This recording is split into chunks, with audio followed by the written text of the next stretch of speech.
Okay, start. Por favor. Alderman Rodriguez. Present. Alderman Cicho Lopez. Present. Alderman Burnett. Yes, here. Alderman Raboyes. We all count.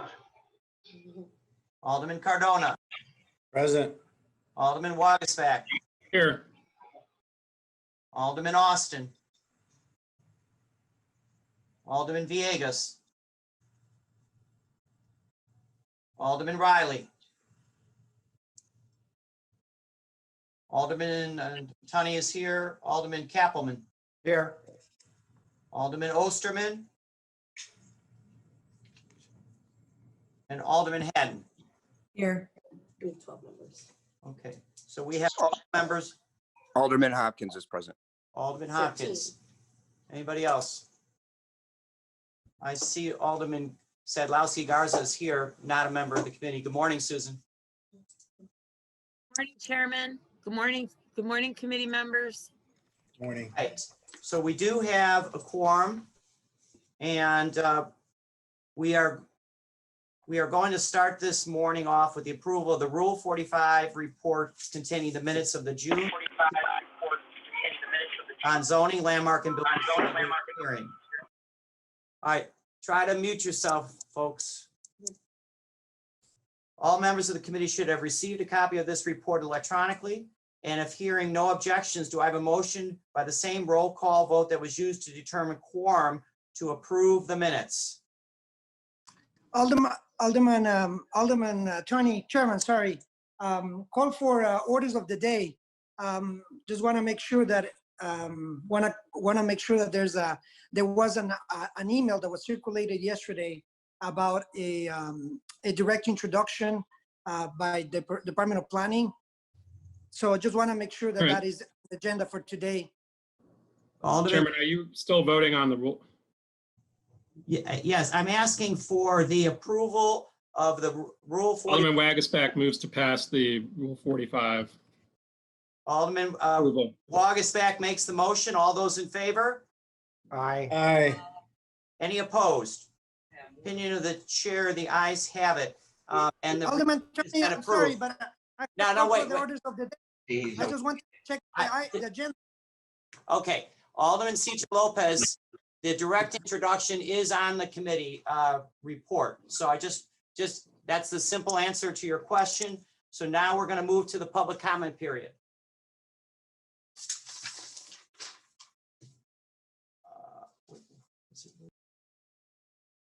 Okay.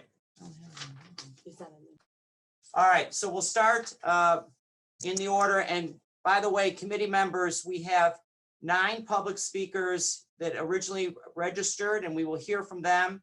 And then with the request of our colleague on the committee, Cicho Lopez, we have another 9 people that want to talk about the introduction of the mayor, the mayor's direct introduction, and or the potential landmarking of the Pilsen district. So just FYI, we are doing I'm using a point of privilege to give Alderman Cicho Lopez and his constituents an opportunity to talk about the landmark ordinance. And we will also have at some point, this is going to be heard on the last part of our zoning committee, and we will hear not only from the Alderman and his constituents, but we will also hear from the Department of Planning. So that being said, I'm going to ask for the first witness to speak, Carmella Sutton. Hello, my name is Camila Sutton. I've lived in North Austin community for over 20 years, and I'm currently a homeowner in a gated Galewood Enclave community located directly in front of where the proposed center will be built.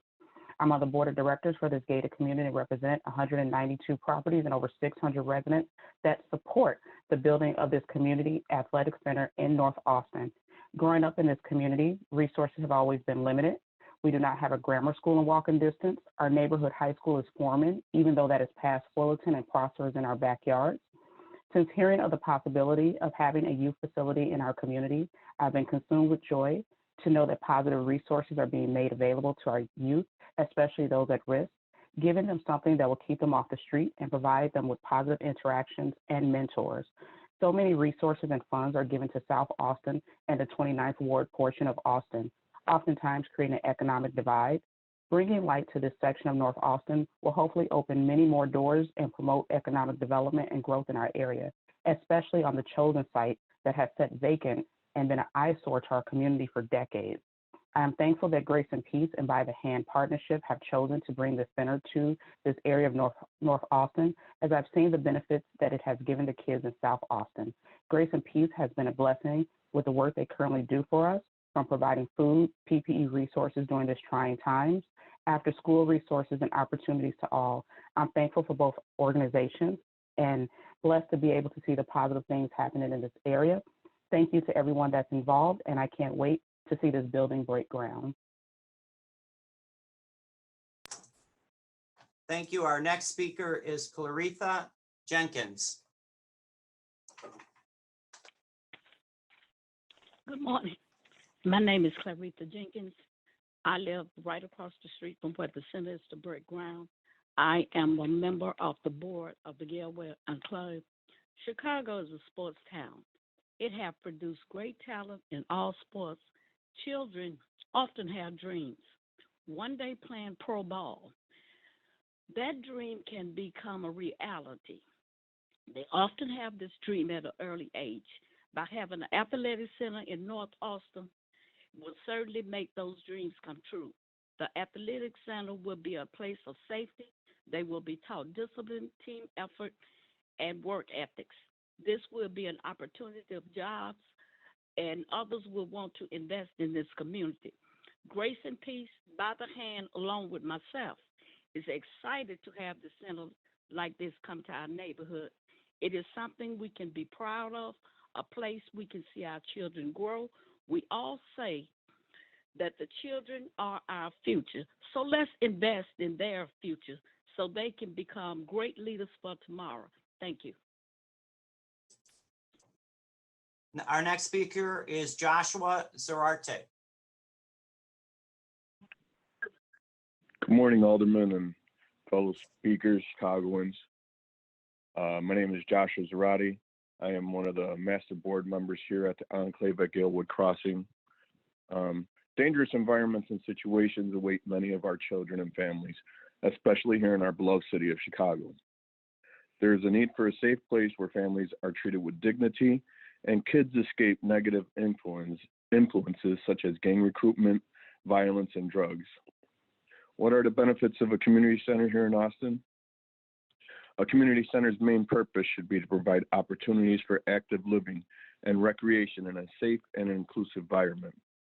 This community center can have a stabilizing effect on lives of our young people by providing adequately equipped spaces for physical activities like baseball, basketball, dance, and other sports activities. The role of this community center is to create this perfect setting for local mentorship programs, providing guidance, leadership for development for the youth of this community. Recreation centers increase property value. A study of a 16,000 home sale in Portland, Oregon showed 8 to 20% increase in property value when a home is 1,500 feet or less from a public recreation center. A community recreation center can foster community pride and bring people together. The social bonds that are created at a community center help build strong, safe, and inclusive communities, social interaction, volunteerism, and community pride. After-school programs can help deter at-risk youth from criminal activities and can provide a positive environment for this community. This community center is meant for all ages, all ethnicities, and will promote cultural diversity and inclusion, especially in these trying times that we are experiencing. This recreation center will be the piece that makes this Austin neighborhood whole. Thank you. Have a great day. All right. Our next speaker is Elida Cruz. Hi, I'm so sorry, I was muted. So anyway, yes, my name is Alita Cruz, and I've been a member of the Enclave community now for 12 years. As such, I've participated on the ad hoc committee as well as the master board. What we're looking at is the importance of such a facility in our community. I believe that there are 5 reasons that that this community, the NACC, will impact. The first is that it's going to create a hub of activity for our youth, the families in the community, the senior citizens, and civic organizations. Number 2, it's going to provide a safe and adequate equipped space for physical activities. Number 3, it's going to help to instill self-discipline and improve self-esteem for those who attend.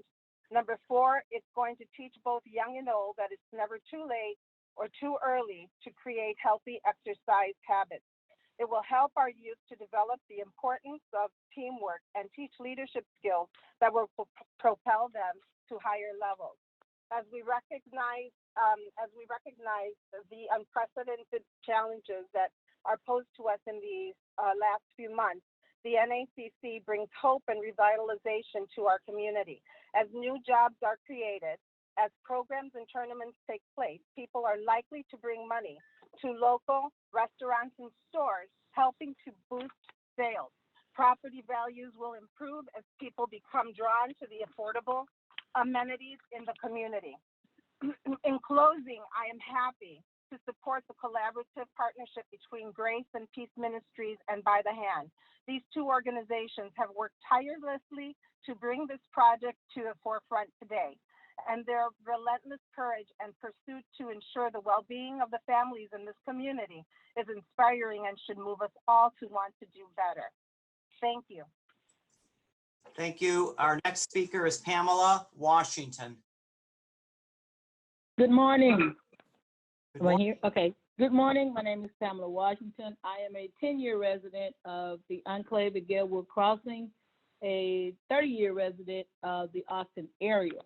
It is indeed with pleasure that I will welcome this athletic center, as when I open my blinds in front door in the mornings, it will be the first thing that I see. It will be a welcome addition to our viewing pleasure.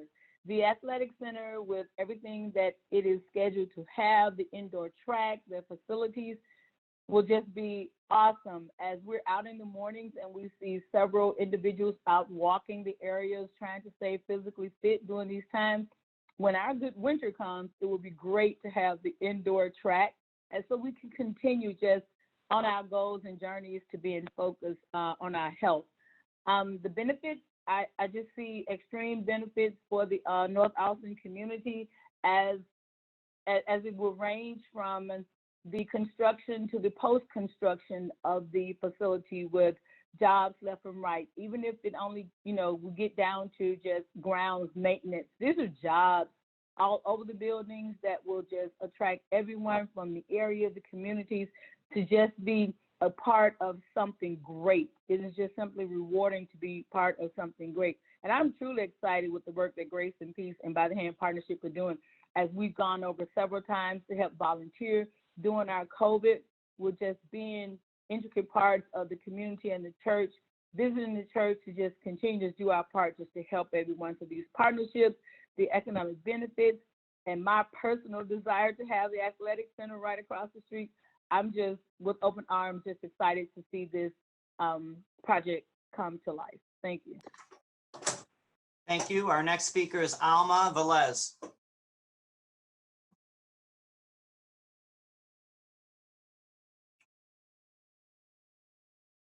Alma Velez.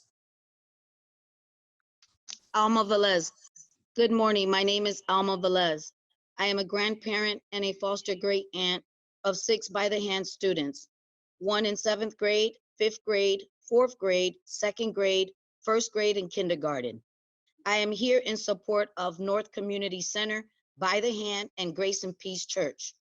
I learned about By the Hand by living in the community for 15 years and witnessing the making of our neighborhood. Also by Moving Everest Charter School, where 5 of my children attend. I am so grateful to By the Hand for so many different things. My foster great niece, Shakola, was behind in reading when she started 5 years ago. Today, she is a 5th grader reading 7th grade level. All of my children have made so many improvements. My 4th grader was shy, very quiet, and wouldn't speak at all. One day, Miss Jasenia in chapel encouraged her to have faith and to believe in herself. They went to camp one summer, and she came back a new person, speaking and participating in all activities. I am grateful to By the Hand for making my children feel safe in this community. I became so involved at By the Hand that I am now working there. I am excited for more families to have the help and support I was given, and I'm really looking forward to all the ways the new community center will serve our children. Thank you. Thank you. Our next speaker, Andrew Washington.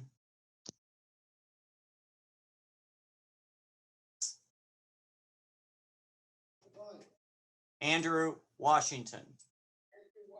Good morning to everybody. I've been a resident of Andrew, we can't hear you. Are you unmuted?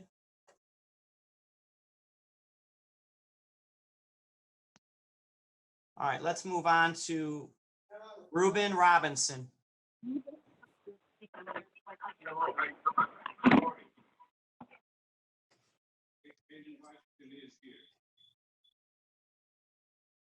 Let me try it again. Reuben Robinson. Yeah, hello. My name is, good morning. My Good morning. name is Reuben. Hello? Proceed, Reuben. Good morning. My name is Reuben Robinson, Reverend Reuben Robinson. I'm the CEO of Empowerment Consulting Group, Group rather. I'm here in support of the North Austin Community Center, along with Danita Travis, Grace and Peace Church, and the Honorable Alderman Mitch. My connection to By the Hand Club began when Alderman Mitch had Danita contact me when they were building the second By the Hand Club in Austin. It has been a very good relationship that we've been building over the last 5 years. We put over 80 people to work from the neighborhood on different projects, on 2 different projects rather. These projects have not only transformed the neighborhood, but individuals in our community. Jimmy was one of the laborers at one of the By the Hand projects in 2015. I ran into him at a grocery store, and he told me that the project had picked him up full time, and he's really doing good. He bought him some properties, and he's really doing good and take care of his family and the community as well. It's been great for him. The project I've worked on at By the Hands Club has not, it doesn't have the, the MBE and the WBE and local hires do a city sales agreement. There was no requirements whatsoever during this time that we were working on the project, but because it was the right thing to do, By the Hand Club supports the community. I have served on the leadership committee for the North Austin Community Center through the Honorable Alderman Mitch, and eager to put more people to work on this project in North Austin. We believe that we could put together, 70 to 100 people to work on this project, and I'm proud of working with them on this project at this time. Deacon Andrew, he can, if I can introduce him, he's right here next to me. Thank you very much. I'm Deacon Andrew Washington. Okay, hold on. So Andrew, you're connected. You're on speaker now for the 3-minute period. Andrew Washington. Hi, I'm Andrew Washington. I've been a resident in the neighborhood for 47 years. I moved in the neighborhood. It was very nice. Kids could go outside and play. The milkman could leave the milk on the porch, the paper boy on the porch. We had a nice neighborhood, but all of a sudden it became a change. Drugs moved in, alcohol moved in, liquor stores came in the neighborhood. And all of a sudden, the elder people couldn't go to the store. The users was watching the old folks as they go to the store, like lions watching wildebeest, looking for the weakest one to push him down. But all of a sudden, here come a star in the neighborhood. Danita Travis, met me and we talked together. And she told me what she wanted to do. She built by the hand. There came a change in the neighborhood. She built moving areas. There came a change in the neighborhood. There's a big difference. Our children are learning. And in the North Austin area, I commend you all for letting that come in. I stand by her 100% to let this go through, and that change will change the neighborhood. I know that it will. I'm a witness of all of this. God bless you. Be with you. The next speaker is Hubert, and correct me if I butcher this last name, Sieromsky. That was perfectly said, Alderman. Thank you. Do you hear me all? Yeah, and the Irish guy has a problem sometimes with those, Alderman, among other last names too. So, Alderman, I thank you for the opportunity to speak for the 3 minutes. My name is Hubert Sieromsky. I am the current sitting chairman of the board of the Copernicus Foundation, located at 5216 West Lawrence, corner of Lips and Jefferson Park, adjacent to 4841 North Lips, which is under consideration for a zoning change. For the past 8 years and 2 aldermanic seats in Ward 45, the Copernicus Foundation has made it very well known to the aldermen in the seats, Department of Planning, city officials of our interest in acquiring the property at 4841 North Lips in Chicago.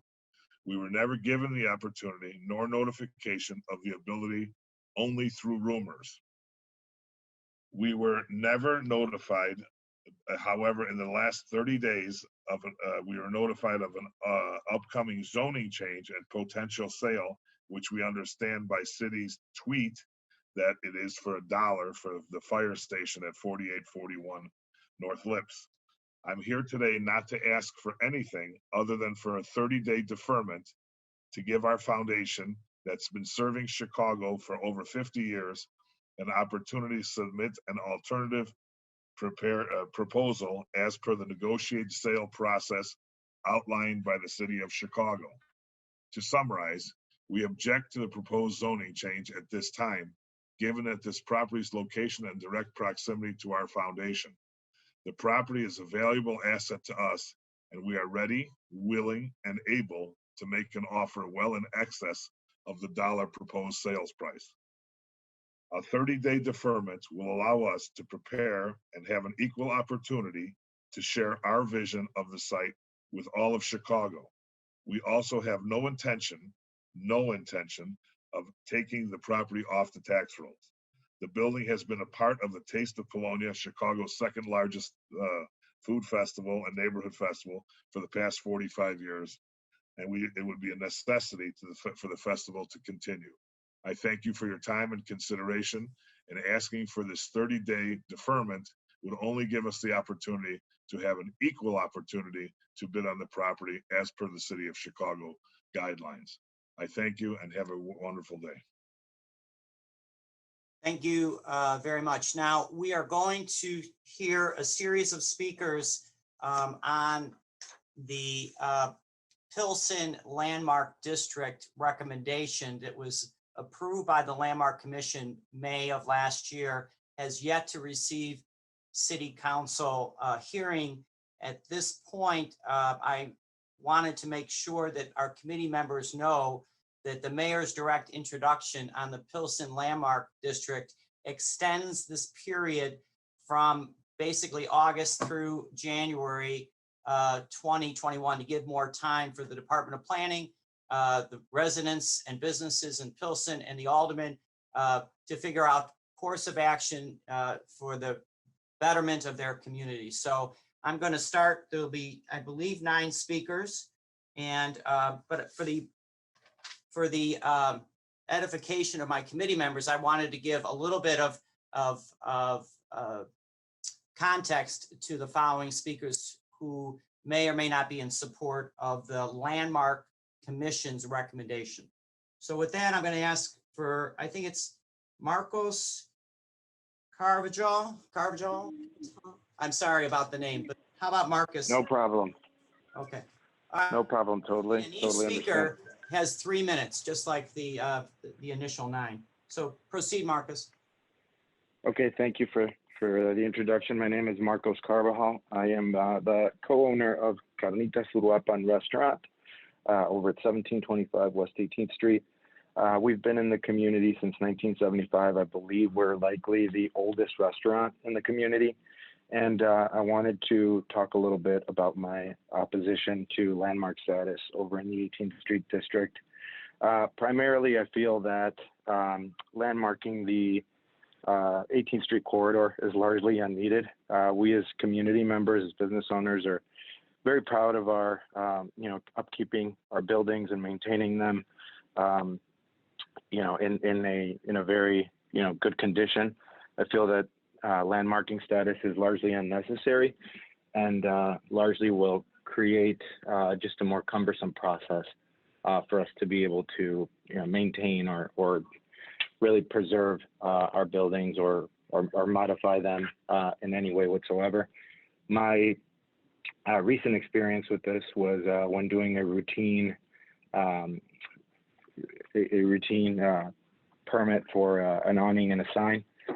We've had an awning and a sign there for years, but now that the landmark status is there on 18th Street, it just became a kind of bureaucratic, cumbersome process to do something very routine. We were not approved with the design that was already in place that had been there for years, and had to really look at potentially completely redoing our storefront, especially during a time where expenses were kind of high and business isn't so great. We reached out to Alderman Byron Sigcho to get some help.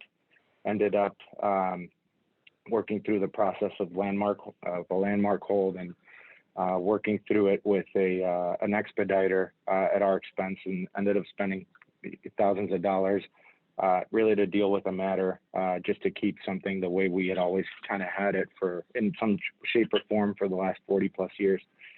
So I think it really creates a tough set of guidelines that are hard to meet for a lot of business owners, and creates a lot more red tape to maintaining your building and trying to make any modification that you need to do to your building, and really just creates another tool for people to not be able to hold on to their buildings, not be able to comply with some of the things required by landmark status. So we're opposed. We see it as a infringement on our property rights, and essentially kind of telling us what we have to do with something that we've already maintained and we've already kept in good condition for, in our situation for 45 years. What? And I think my 3 minutes might be up soon, so I just wanted to wrap it up with that. Thank you. Thank you, Marcus. Our next speaker is Juan Zavala. Chairman, we don't have Juan Zavala. There are, we didn't get phone numbers of these additional speakers. Okay. So there are 3 phone numbers. We can maybe go to them after all the known ones. Okay. All right, let's proceed. Joel Putman. Joel Putman. Sorry.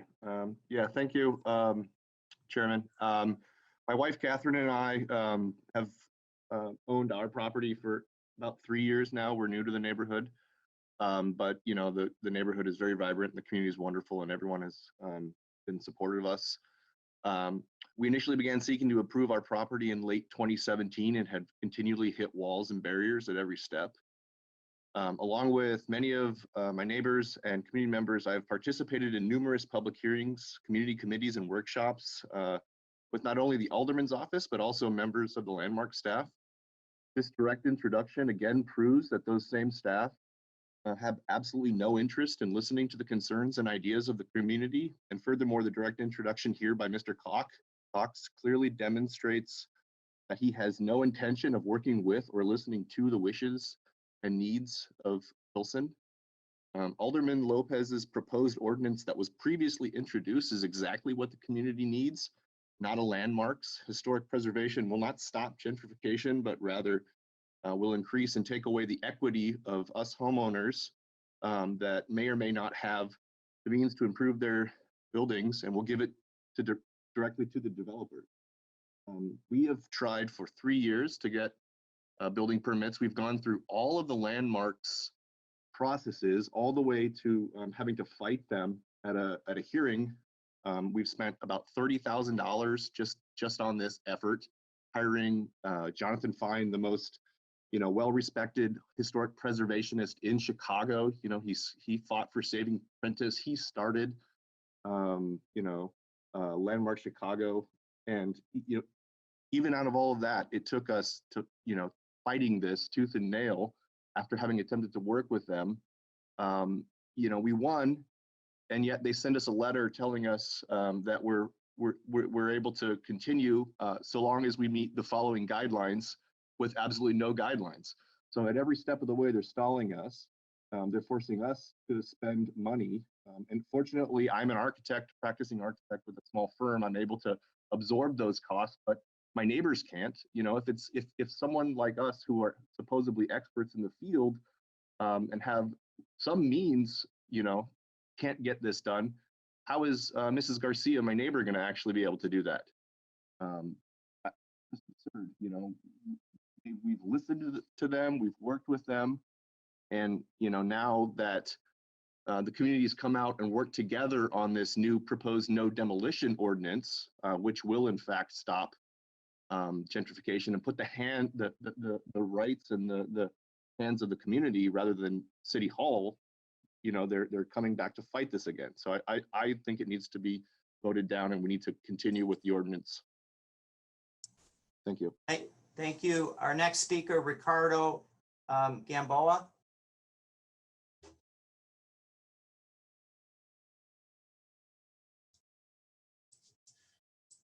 Ricardo Gamboa. All right, we'll skip him for a second. Hello? Yes, is Ricardo? Yes, this is me. Okay, your 3 minutes are starting.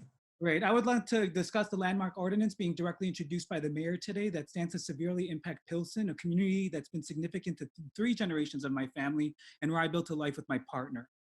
I think I want to start by saying that in March this year, at a summit hosted by The Economist in New York, Lori Lightfoot said, quote, "Pilsen 10 years ago was a neighborhood we all would have been a little concerned about being in after dark. Pilsen now is a vibrant, thriving neighborhood. The difference is economic development," end quote. Lori's wrong. The real difference between Pilsen now and 10 years ago is the loss of over 25% of its Latino population and more than 10,000 Latino residents, according to a study by UIC. This isn't economic development, it's structural racism. In Chicago, for Lightfoot and her predecessor, Rahm, terms like economic development are code for gentrification, and the displacement gentrification propels through racial capitalism, real estate development, and city governance. Economic development is not the only name gentrification goes by anymore, and that's a reality. Terms like historic preservation, industrial corridor modernization, or green and open space enhancements, and yes, landmark districts are all terms deployed by cities that are seemingly benign or even benevolent, but signal the onslaught of displacement as communities testify and studies prove, since such initiatives do not stave off gentrification, they feed it. Exemplary of this trend is the construction of the green space, the 606 trail, that has been well documented to have exacerbated gentrification by raising property values, attracting developers and wealthier residents, and pricing out long-term residents in Latino communities like Logan Square. It should be telling to anyone on this committee that this ordinance was also pushed by former Alderman Danny Solis as a last wink to developers before he left office. The fact that Pilsen's agonizing displacement is significantly indebted to Solis, and this disgraced alderman has since been outed as verifiably corrupt, should be enough to question the intentions and integrity of the landmark ordinance. But more importantly, the community does not want this ordinance. They are not dumb, and we are well aware that the stricter guidelines for housing repairs that the landmark ordinance would propose would come at a cost to homeowners, considering government incentives to fund building repairs would require property owners to invest 25% of the property's market value, which in Pilsen would average around over $65K and be expensive for longtime residents and homeowners. So this ordinance would preserve the community's buildings, but not the community's people. The landmark ordinance is nothing less than an ongoing attack on working class residents and residents of color in Pilsen and in Chicago at large that includes the loss of over 250,000 Black residents in a decade. And frankly, I don't trust anyone on this council, a municipal legislative body that has voted against the interests of their constituents and been complicit with harms perpetrated against us. But I would be remiss if I did not share this comment today. Thank you. Thank you. Our next speaker is John Betancourt.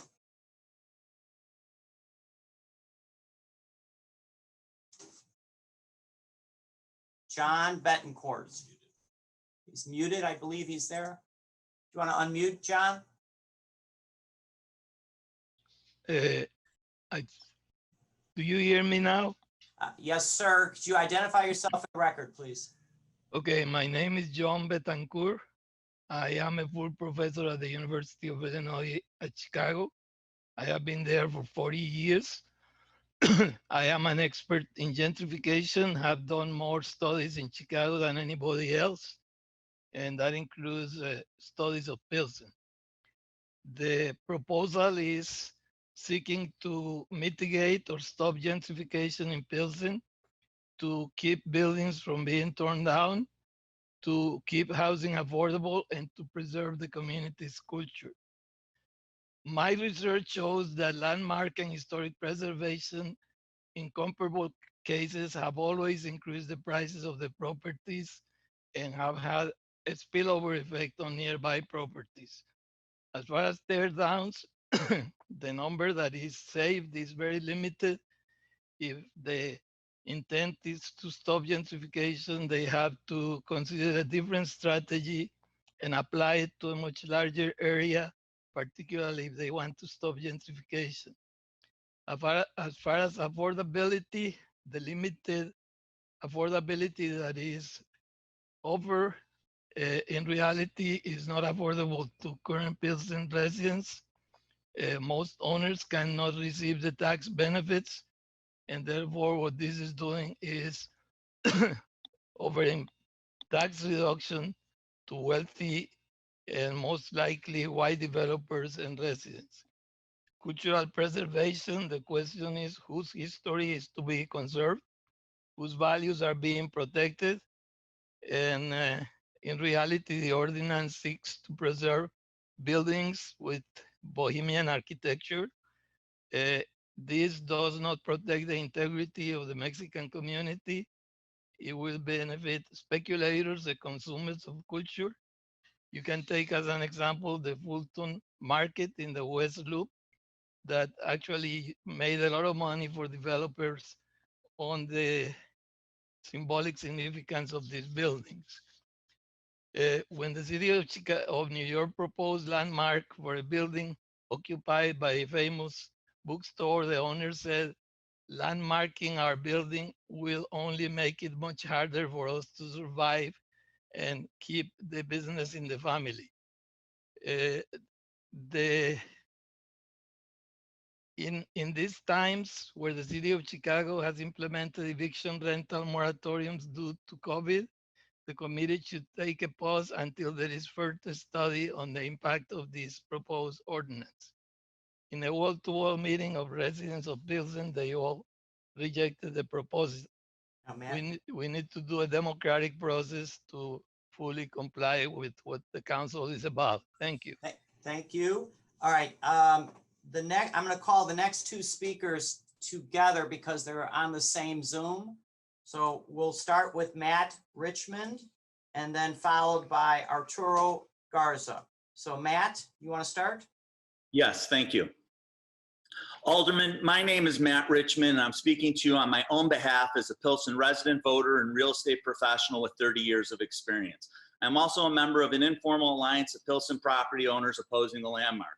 I'm an admirer of old buildings and landmarks. However, the Department of Planning knows this proposal could never pass if it engaged us on facts. Therefore, it has pursued this designation in a highly unethical manner. First, the city's notice to owners violated their procedural due process rights. The notice reads like a public service announcement, failing to clearly notify owners their property rights are at stake or advise them to consult with counsel to understand the designation's effects. Instead, city employees acted like legal and financial advisors, providing owners misleading information about the designation. I encourage you to read the Alliance's fact sheets, which details the city's deceptive marketing practices. Second, city employees are too vested in a specific political outcome, manipulating the public discussion to suit their purposes. The law requires the city to notify an owner of the designation's effects and request consent to the designation in writing. Instead, city employees ran an opinion poll, gauging owner support or opposition to the district, an activity inconsistent with the State Employees Ethics Act. As a result, only 10% of the owners responded. Yet, even with a 95% opposition, the commission still suggested our community supported the designation because 90% of the owners did not respond. More owners would have responded if they received an accurate explanation of the designation's effects, were asked for consent on their property versus an opinion about the district, and the process was controlled by individuals without a perceived influence over permits and inspections. I encourage you to read the Alliance Survey of Owners, which properly documents community opposition. Finally, I ask you to refamiliarize yourself with the Fair Housing Act and the HUD Justice Department joint statement on how the act applies to city ordinances. Quote, even a law that is seemingly neutral will still violate the act if enacted with discriminatory intent. An examination of the city's public notices, its underlying studies, and Alderman Solis's comments reveal a clear intent to perpetuate segregated housing patterns based on national origin and race. In fact, the city's marketing campaign bears the hallmarks of panic peddling, an illegal practice of inducing people to sell their property, or in this case, to acquiesce to the transfer of their unrestricted property rights based on Pilsen's changing demographics. In sum, I don't care if you're a traditional Democrat or a socialist. We should unite to oppose this legislation and stop a dangerous agenda, seeking to disassociate our communities from our aldermen and put us at the mercy of unelected bureaucrats. Allow it here, and your ward will be next, and your residents will also be questioning their future as Chicagoans. Thank you. So now, Arturo, right? Correct. Proceed, Arturo, and this is Arturo Garza. Thank you. Alderman, my name is Arturo Garza, and I'm speaking to you as a Pilsen community member and real estate professional with 31 years of experience. I'm also a member of an informal alliance of property owners opposing the landmark designation. The landmark is wrong for so many reasons. First, the city has no genuine support for this designation in our community. In fact, main supporters are people who live outside of Pilsen, including architects in the Department of Planning and people like Ward Miller with Preservation Chicago. They care about buildings, not people. It's our community, not theirs. Second, the planning department has been dishonest with this designation in its marketing materials. I ask you to read the Alliance's fact sheet and its survey. Third, the planning department keeps talking about the incentives it's offering. For the most part, these incentives are worthless. The department makes it look like there are plenty of options. But if you examine these incentives in detail, you would realize very few people would actually benefit from them. Fourth, the district is massive and the commission is clarifying almost every building as contributing, regardless of its architectural or historical significance. Look at the photos of some of the buildings in the Alliance fact sheet. You will agree, many of the designations are ridiculous. This landmark is a form of generational death. Many families bought Pilsen 20, 30, 40 years ago when it wasn't easy. Now they're enjoying the benefits of investing in our community. This is their retirement account. This is their 401k. These owners will lose significant value because they will be unable to sell their properties for their highest and best use. They lack the sophistication, time, money to navigate the landmark's Byzantine process. Finally, I resent the actions of the mayor, the city agencies. They pretend to care about Mexican Americans and saving our neighborhood. However, it is clear they are only using us to advance their own careers. I genuinely believe the landmark district was introduced with discriminatory intent, and the city is comfortable in manipulating residents based on Pilsen's changing demographics. It's wrong, and it will actually hurt and displace many long-term residents. I will not stand by idly and allow this to continue. If this landmark is extended or passed, I intend to file a complaint with HUD. The city thinks it can bully us, so I'm going to bring a bigger bully to fight for us. From now to election, Chicago can explain why it constantly pretends to care about Mexican Americans, but abandons us when it really matters. If you actually support Mexican Americans, their rights to enjoy their property rights like anyone else, if you support your own community and its right to determine its future, if you support good governance and common decency, you will reject this landmark. Thank you. Our next speaker is Beto Casas.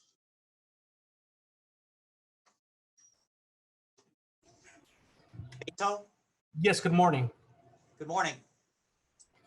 Yes, my name is Norberto Casas. I'm a long-term resident of Pilsen and also a property owner in Pilsen. I was asked to come on here and speak about my viewpoints with regards to the landmark district and the ramifications of such an act. Number one, as the other speakers have noted, there's a lot of opposition to this. So I've noted down some of my opposition to this and what the consequences will be. Number one, it's going to lead to higher rents and more displacement of the working class people that vote for the politicians. Number two, it's going to create a monopoly for investors, and the ones that are going to benefit from this are going to be the investors who are wealthy and have the escrow account to purchase out or buy out the long-term residents, which is going to lead to further displacement. Third of all, if there was ever a worse time to pick to do a landmark district, the only worst time I could think about it would be World War II, during World War II, because back then is when there was scarce loans, back then is when there was displacement, back then is when people didn't know if they were going to have a job a week or a month from now. And that's pretty much true today. People don't know if they're going to have a job a week or a month from now because of what's going on with the ramifications of COVID. If people don't know if they're going to have a job a week or a month from now, they don't know if they're going to be able to pay their rents a week or a month from now, which means that the property owners are not going to know if they're going to be able to pay their mortgages a week or a month from now. So if there was ever a worse time to do this designation, it would be during World War II. And it's not just me that thinks this. The CEO of JP Morgan Chase, he's setting aside over $10 billion this quarter because they're expecting losses to be in excess of $10 billion on all types of loan products. During the Great Recession, which I lived through, and I had a lot more hair and no gray hair at that point, he was putting aside $8 billion for loan loss provision, which means that they're expecting this massive recession to be at least 25% worse than when it was during the 2007 through 09 Great Recession. Okay. And finally, just to sum up my viewpoints, it's going to come down to the committee deciding between two things. The committee is going to have to decide between the people's will and investor interests. If the zoning committee is going to look for the people's will is against the landmark designation. If they're going to look out for investor interests, then they're going to vote for the investors. Thank you. Our next speaker, Laura Ramirez.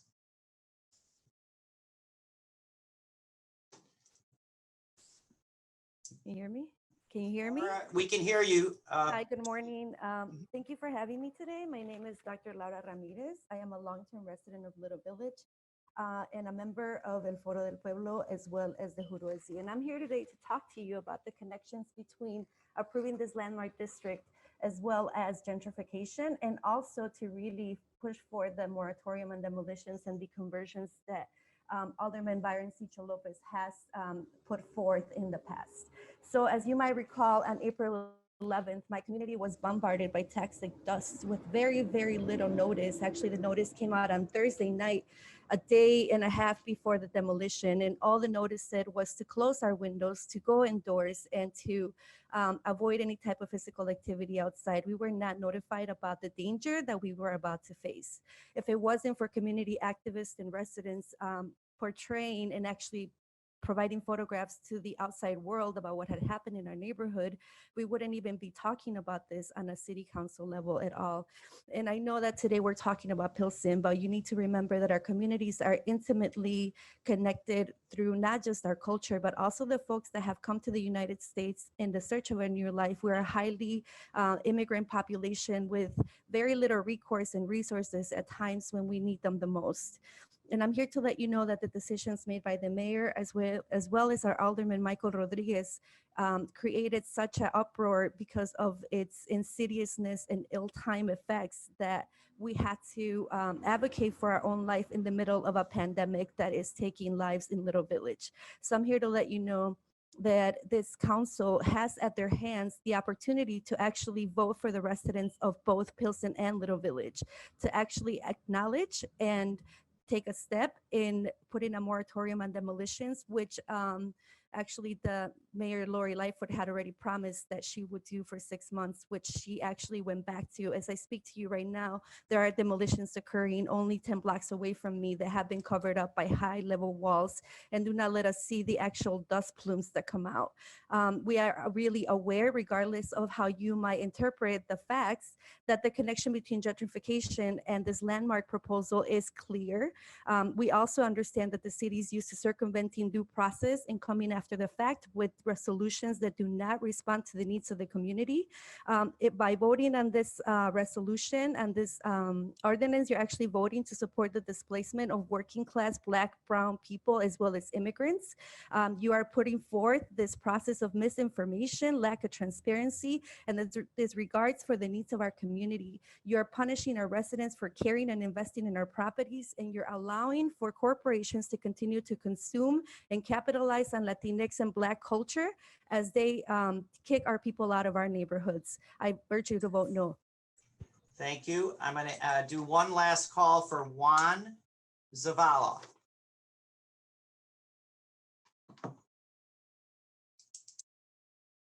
Okay.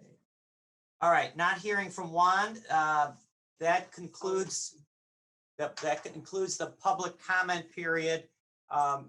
Alderman Beal, do you have your hand up? I do, Mr. Chairman. Proceed.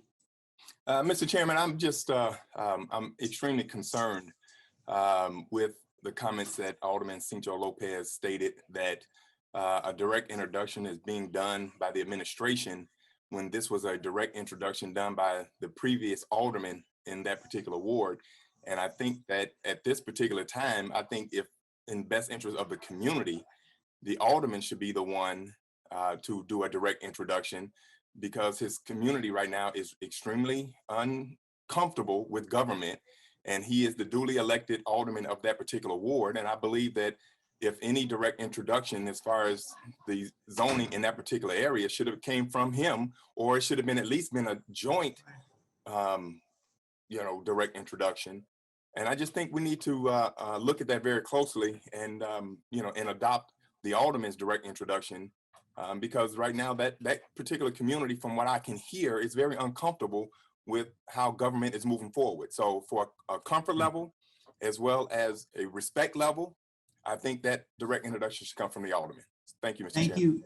Thank you, Alderman. And we're going to have a debate on this subject, but I am going to go through the regular. Chairman, this is Alderman Lopez. Wait, Alderman Cincho Lopez, I will recognize you, but I was speaking on behalf of Alderman Beal's comments. So Alderman Beal, we are going to hear the direct introduction in the second half of our zoning meeting. The Alderman and will have his chance to talk about his history with his community and the landmark progress or lack thereof.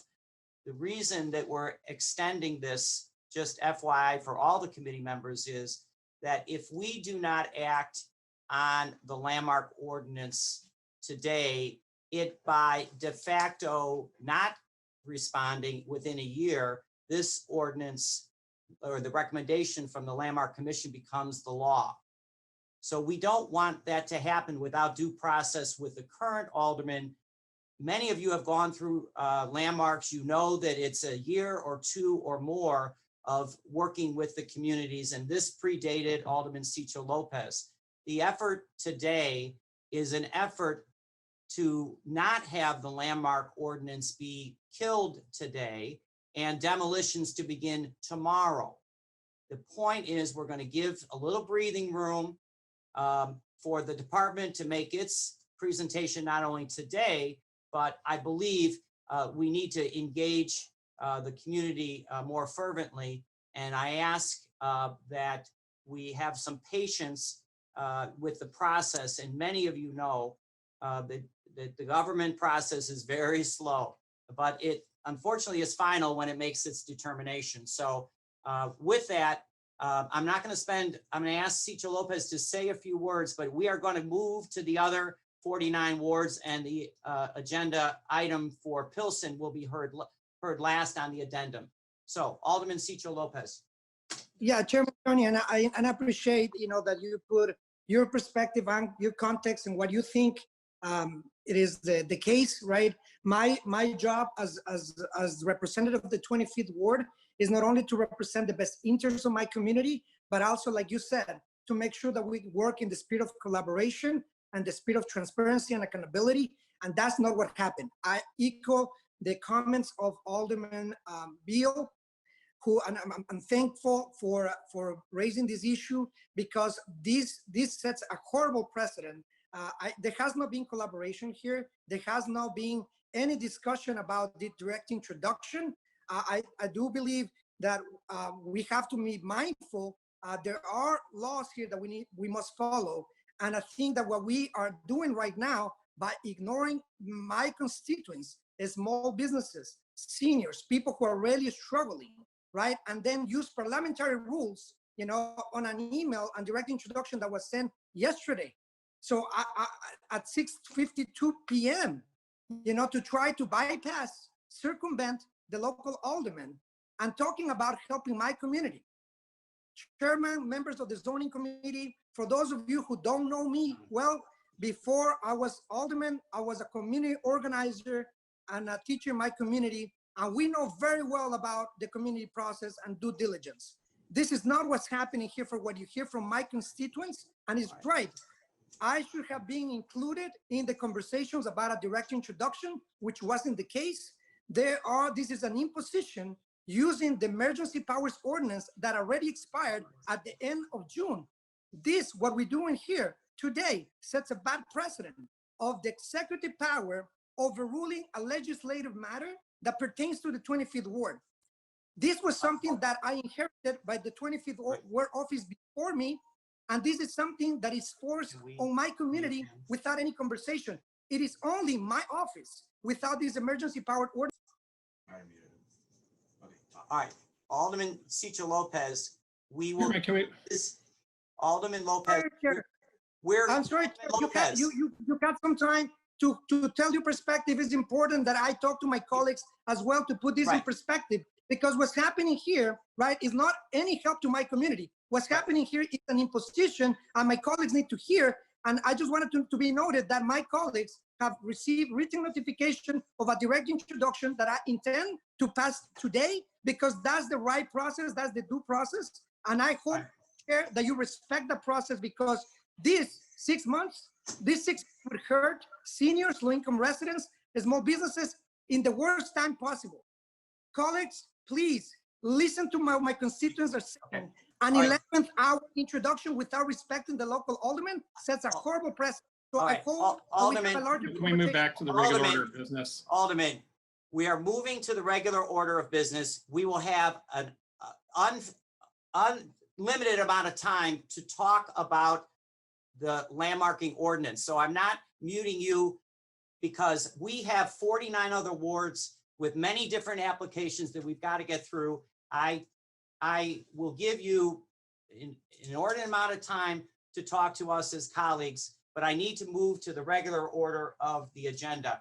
So that being said, I'm going to move that we will start with the Mr. Chairman, point of order. Alderman Hopkins on a point of order. Alderman Hopkins on a point of order, not on the Pilsen district. Well, yes, on the Pilsen district. I'm just asking at the appropriate time, not now, but at the end of the agenda, as you mentioned, I would request that someone from the planning department make a specific point of laying out the time frame and the procedure and clarifying whether inaction on this item actually would result in passage. I think we need to be clear on that, how that works with the tolling period of time, et cetera, because there's some confusion. So before we get into the debate on the merits of it at the appropriate time, I would ask that someone from the planning department in a neutral fashion explain the procedure and the rules and the calendar. Thank you. Thank you, Alderman. The planning department is ready, willing, and able to talk about the landmark recommendation. So I'm going to move Alderman Raymond Lopez. Is this something in regards to that you want to talk, or you want to wait until we have the discussion about the Pilsen? Actually, Chairman, I don't know if I missed the roll call, so I was just informing you that. Okay, you're recorded as I, and I have a couple others. I hear Osterman. Are you with us? Osterman's with you. Okay, Alderman Osterman is here. Alderman Lopez is here. Alderman Sawyer. I saw him on the. I'm here.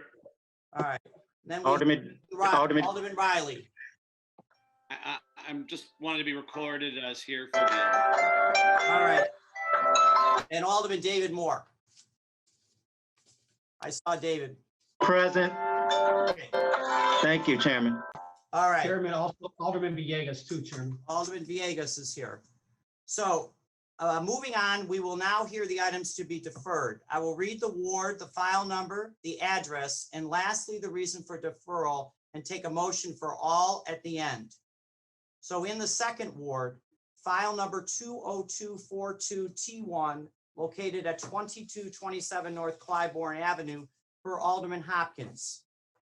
In the fourth ward, file number 20428, located at various addresses on South Ellis Avenue, South Lake Park Avenue, East 29th Street, East 26th Street, South Vernon Avenue, East 31st Street, South Martin Luther King Drive, has not been before the Plan Commission. Next, in the 14th ward, file number 20421, located at 3330 through 3356 West 51st Street, per the attorney. In the 27th ward, file number 20435T1, located at 732 through 742 North Noble Street, 1400 through 1402 West Superior Street, per the attorney.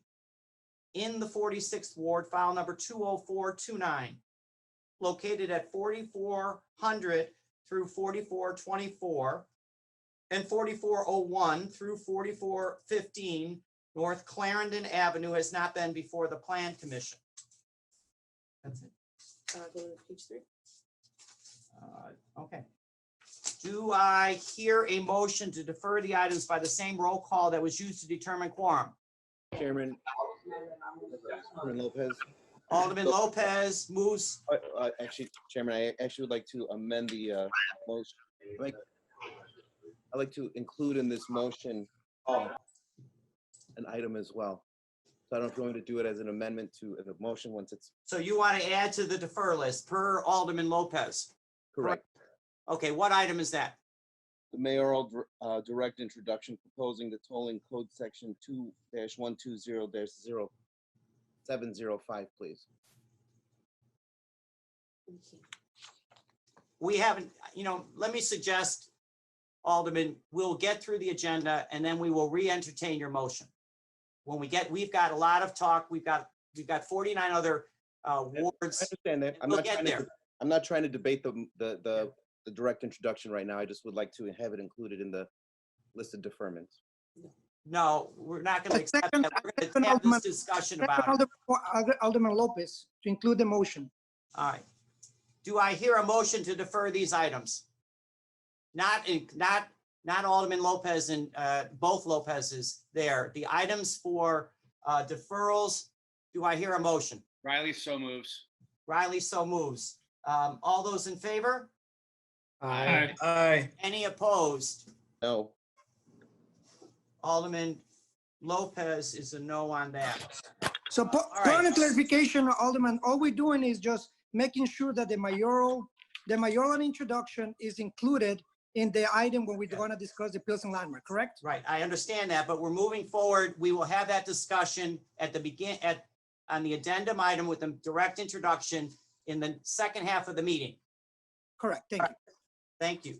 Now, let me move on. Okay. So we have, let me make sure, which is the item number? Top for of the- page 4. Which is the mail? The first item, mayoral application 2002, document number 02020-3443, the amendment of the municipal code titles 2 and 15 by adding a new chapter 2-30 entitled Multi-Agency Regulation of Implosions and section 15-4-311, providing for additional requirements for a license to use explosives for demolition of building structures. We have Matt Boudreau and Grant Ulrich here from the Department of Buildings to present on this matter. We also have Commissioners of Business and Consumer Affairs, Rosa Escareno, Fire Commissioner Richard Ford III, Commissioner of Health Allison Arwadi, Deputy Commissioner of Transportation Mike Simon, Commissioner of Water Management Randy Connor, and lastly, Executive Director of OEMC Rich Gaitis to answer any questions after the presentation. So Matt, would you want to proceed on that, sir? Sure. Good morning, Chairman Tunney and members of the committee. For the record, my name is Matthew Baudet, and I'm the acting building commissioner. I'm here this morning to ask for your favorable consideration for Mayor Lightfoot's ordinance regarding multi-agency regulation of implosions. I commend the mayor for establishing a coordinated multi-agency approach to implosions, which also provides for a proactive and robust public notice and engagement. I'll just speak to a few of the highlights of the ordinance. The first item of the ordinance implements a moratorium on implosions in the city of Chicago until such time as the Corporation Council certifies that the multi-agency rules authorized under this ordinance are in full force and effect. The second item the ordinance implements is a requirement that the city departments with a major role in implosions, buildings, business affairs and consumer protection, fire, public health, transportation, water management, and emergency management and communication, all promulgate rules within 150 days of the effective date of the ordinance specific to implosions and the implosion approval process. All of these rules by the respective subject matter departments will be posted on a public webpage for public comment for no less than 60 days. It will also allow for any department to hold a public hearing on its rules. Each department is required to provide written response to each comment and may make the appropriate changes to the rules. The comments, department responses, and proposed rules will then be forwarded to the Corporation Council. The rules will become effective 10 days after approval by the Corporation Council. An important third element of the ordinance is the addition of OEMC as the overall coordinating agency. The mayor instructed us to perform a best practice analysis of other jurisdictions around the country, and the best model by far was the city of Philadelphia. Philadelphia coordinates implosions as a major public event, and therefore utilizes the coordinating skills and resources of its Office of Emergency Management. Just as OEMC here coordinates the various city departments involved in public events, like concerts, street festivals, parades, OEMC would be the coordinating agency for an implosion, starting no less than 90 days out from the date when an application for a license to use explosives for a demolition is filed with BACP. Various departments will continue to perform their respective tasks. Demolition by implosion permit from the building department, street closure permits from transportation, water hydrant and stormwater permits from water management, hazardous material abatement and dust mitigation, plan reviews by public health, an explosion license from business affairs and consumer protection with the assist of fire. However, all these efforts, permits, licensings, inspections, notices, monitoring will be coordinated by OEMC during pre, actual, and post-implosion. The departments will be meeting together with OEMC and the applicant throughout all stages of this process. An equally important fourth item of this ordinance is the requirement that the applicant submit a comprehensive plan covering all the items under the subject matter of the respective departments, plus the overall operational plan, the hazardous material abatement plan, the dust mitigation plan, the air quality management plan, and the community notification plan, and post-implosion cleanup plan.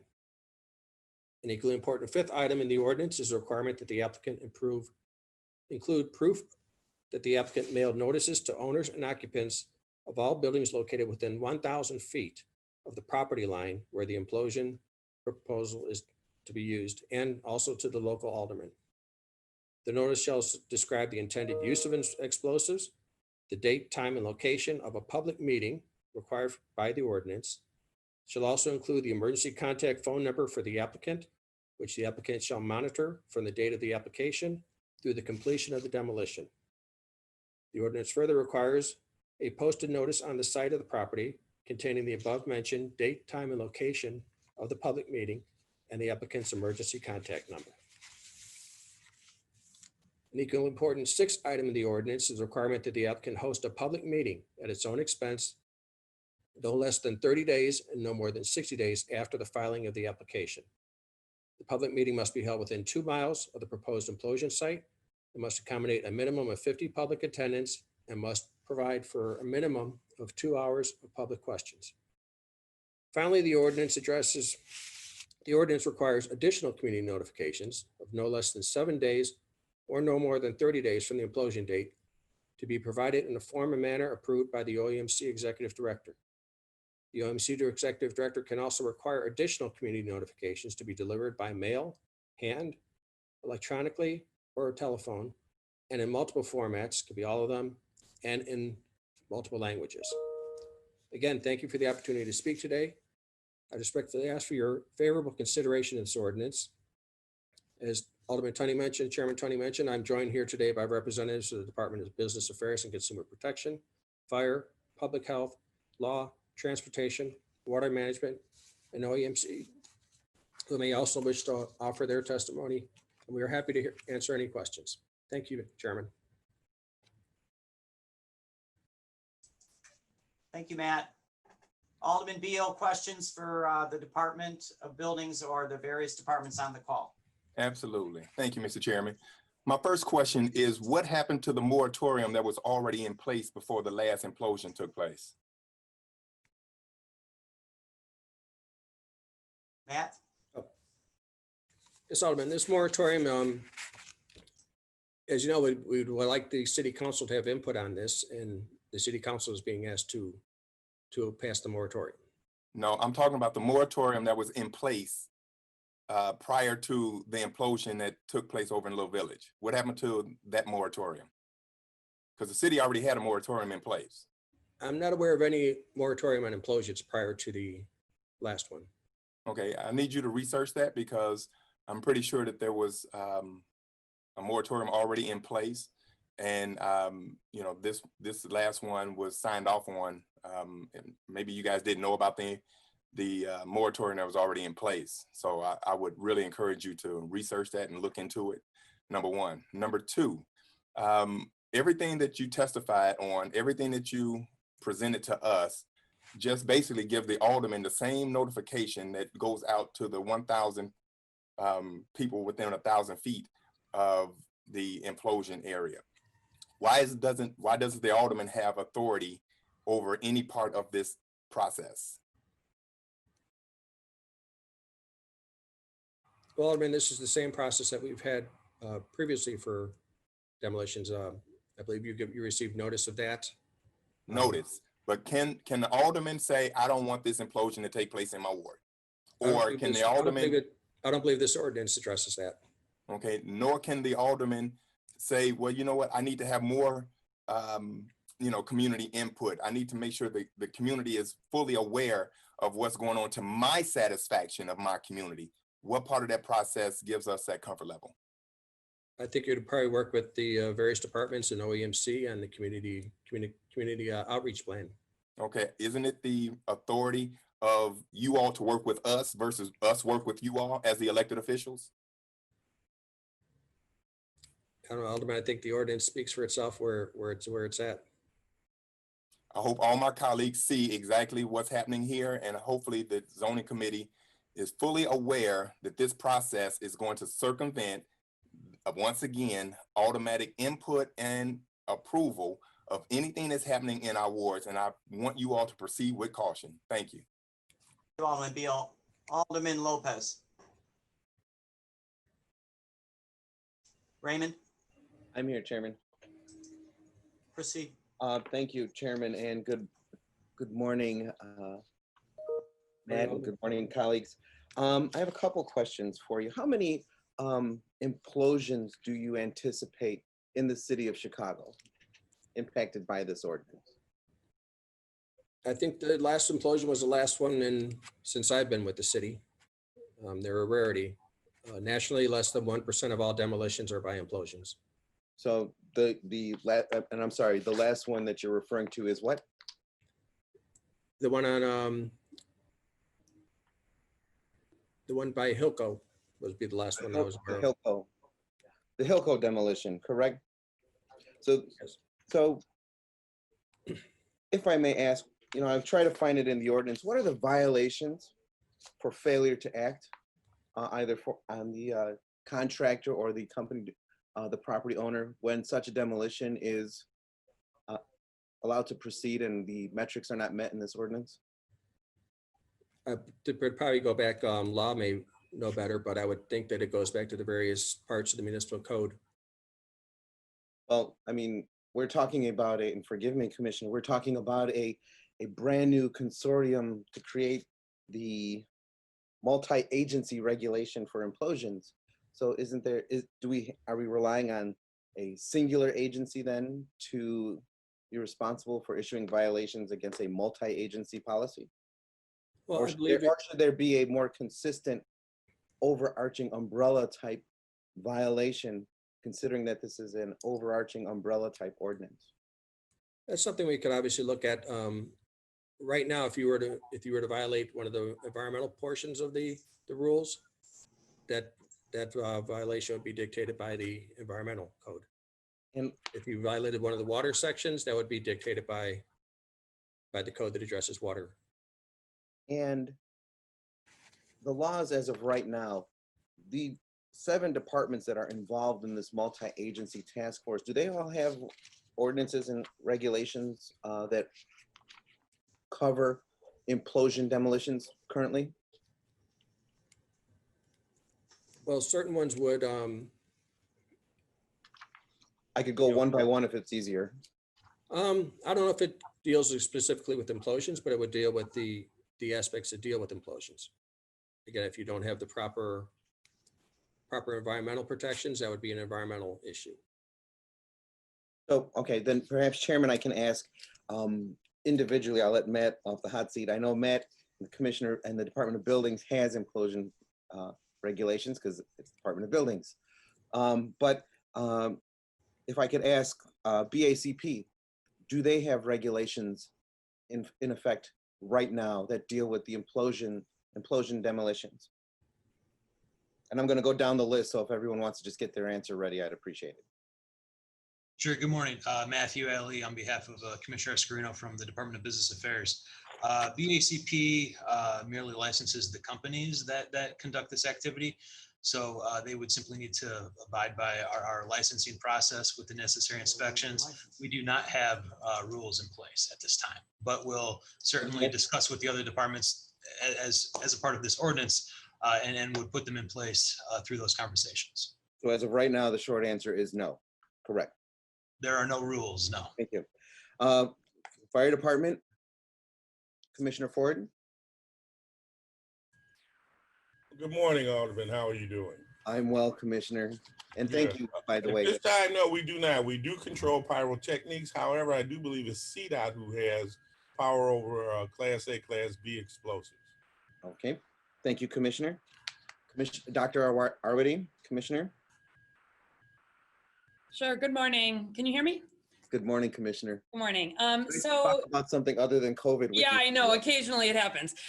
So because an implosion, is a type of demolition, the same ability that the health department has where there are problems found in an implosion would also apply as they would for any demolition. So if, for example, we found that there were problems, people were not properly removing regulated materials, lead and asbestos, if there were issues with fugitive dust mitigation, et cetera, we have and can enforce those requirements. Awesome. Thank you, Commissioner. Let me interrupt for a second. Commissioner Awardy, Alderman Lopez had asked about punitive or financial fines. Can you comment on that in regards to environmental standards that were not met? Sure. So it really depends on what the violation is, but there's a range depending on how egregious a violation is. For bad situations, we definitely find sort of at that max. There's details that are available in the ordinance and rules that we can get back if you're interested on that. I think What this ordinance is about is really putting in process some more coordination and some more ability to make sure that we review implosions separate from what is already in place for the demolition process, recognizing that they are a larger event, probably require additional coordination. But we can get back, through the chair, if you like, the details of the ranges of fines that are already in place for the different violations. But it really just depends on what the violation is. Thank you, Commissioner, and I will publicly thank you for your leadership on the COVID response. So we made the right choice when we put you as Health Commissioner last fall. Thank you, Alderman. Alderman Mike Rodriguez. Actually, Chairman, I wasn't finished yet. I'm sorry. Raymond, continue. Thank you, Chairman. And yes, Commissioner, already, I would love if you could provide through the chair the range of the violations and the fines and fees associated with them, please. Thank you. Will do. Mike Simon. Proceed that. Hi, Alderman. This is Deputy Commissioner Mike Simon, representing Commissioner Biaggi for Department of Transportation. The role of the Chicago Department of Transportation is the right-of-way permits, and our policy regarding implosions is online regarding OUC submittals to ensure that the underground utilities are protected during the implosion. We work with all agencies that are impacted the public right-of-way, and this is our day-to-day functions with any type of permitting function. Thank you. And are your regulations with regards to the underground work separate and distinct when it comes to the demolition and implosions, or are they all just kind of the same general violations and fines? We have it posted online for implosions because, again, there's very few implosions that take place, but it probably should be codified in rules and regulations, but it is posted online as a policy. Okay. Chairman, if we could get that provided through the chair as well, so that we can have that for all the members to see, I would appreciate that. Will do. And lastly, Director Gaitis for OEMC. Good morning, Alderman. Good morning. I mean, our responsibility in regards to this is communication, coordination, basically oversee the process and treat it as a major event. So just making sure the communication process and notification process is up to our standards, and just again, treat it as a major event. So, Director, if the contractor or the owner fail to adequately communicate, and I'm assuming you mean communication both internally and externally, or is this just an internal reference? No, internally and externally. So what would do we have violations and regulations for fines and things if they fail to properly notify externally with regards to demolitions and implosions currently? And I'm sorry, Alderman, you came in a little bit in periodic steps on this thing. I'll repeat. Does OEMC have regulations as well as for violations and citations for companies, contractors, and who would do demolitions and implosions and fail to properly notify our external individuals, our residents and aldermen and things of that nature? Yeah, we would be working within the confines of other agencies' jurisdictions, ordinances, based on what was required by our other city agencies.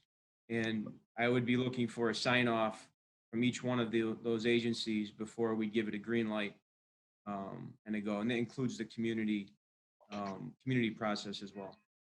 So forgive me. So OEMC, just so I'm clear, does not have its own set of regulations for external communications. It's just relying on, at this point, transportation, health, and buildings as of right now. Well, for external communications, yeah, we would use all the tools within our that are available to us. I mean, through whatever mechanisms, procedures. The way I read it is the company would be responsible for flyering the area. We could also contribute by doing reverse 911 to the area, whatever was needed to ensure that the city communicated properly to the respected area. and that is something, and I'm not referring to the ordinance that's before us, I'm referring to right now. So we have that, I just want to make sure I'm 100% clear that right now you have a mechanism to hold people accountable for their external communications to residents. Or is that what we're looking forward to doing in this ordinance? Well, I think anything that we've been a part of, or I've been a part of, or OEMC has been a part of, we would not give a green light to anything unless we felt it was communicated properly. And I think that OEMC has a history of working closely with the aldermen in that respect. And certainly, if it was something that I was uncomfortable with, I would make sure that that was brought to everybody's attention. Thank you, sir. Commissioner Connor?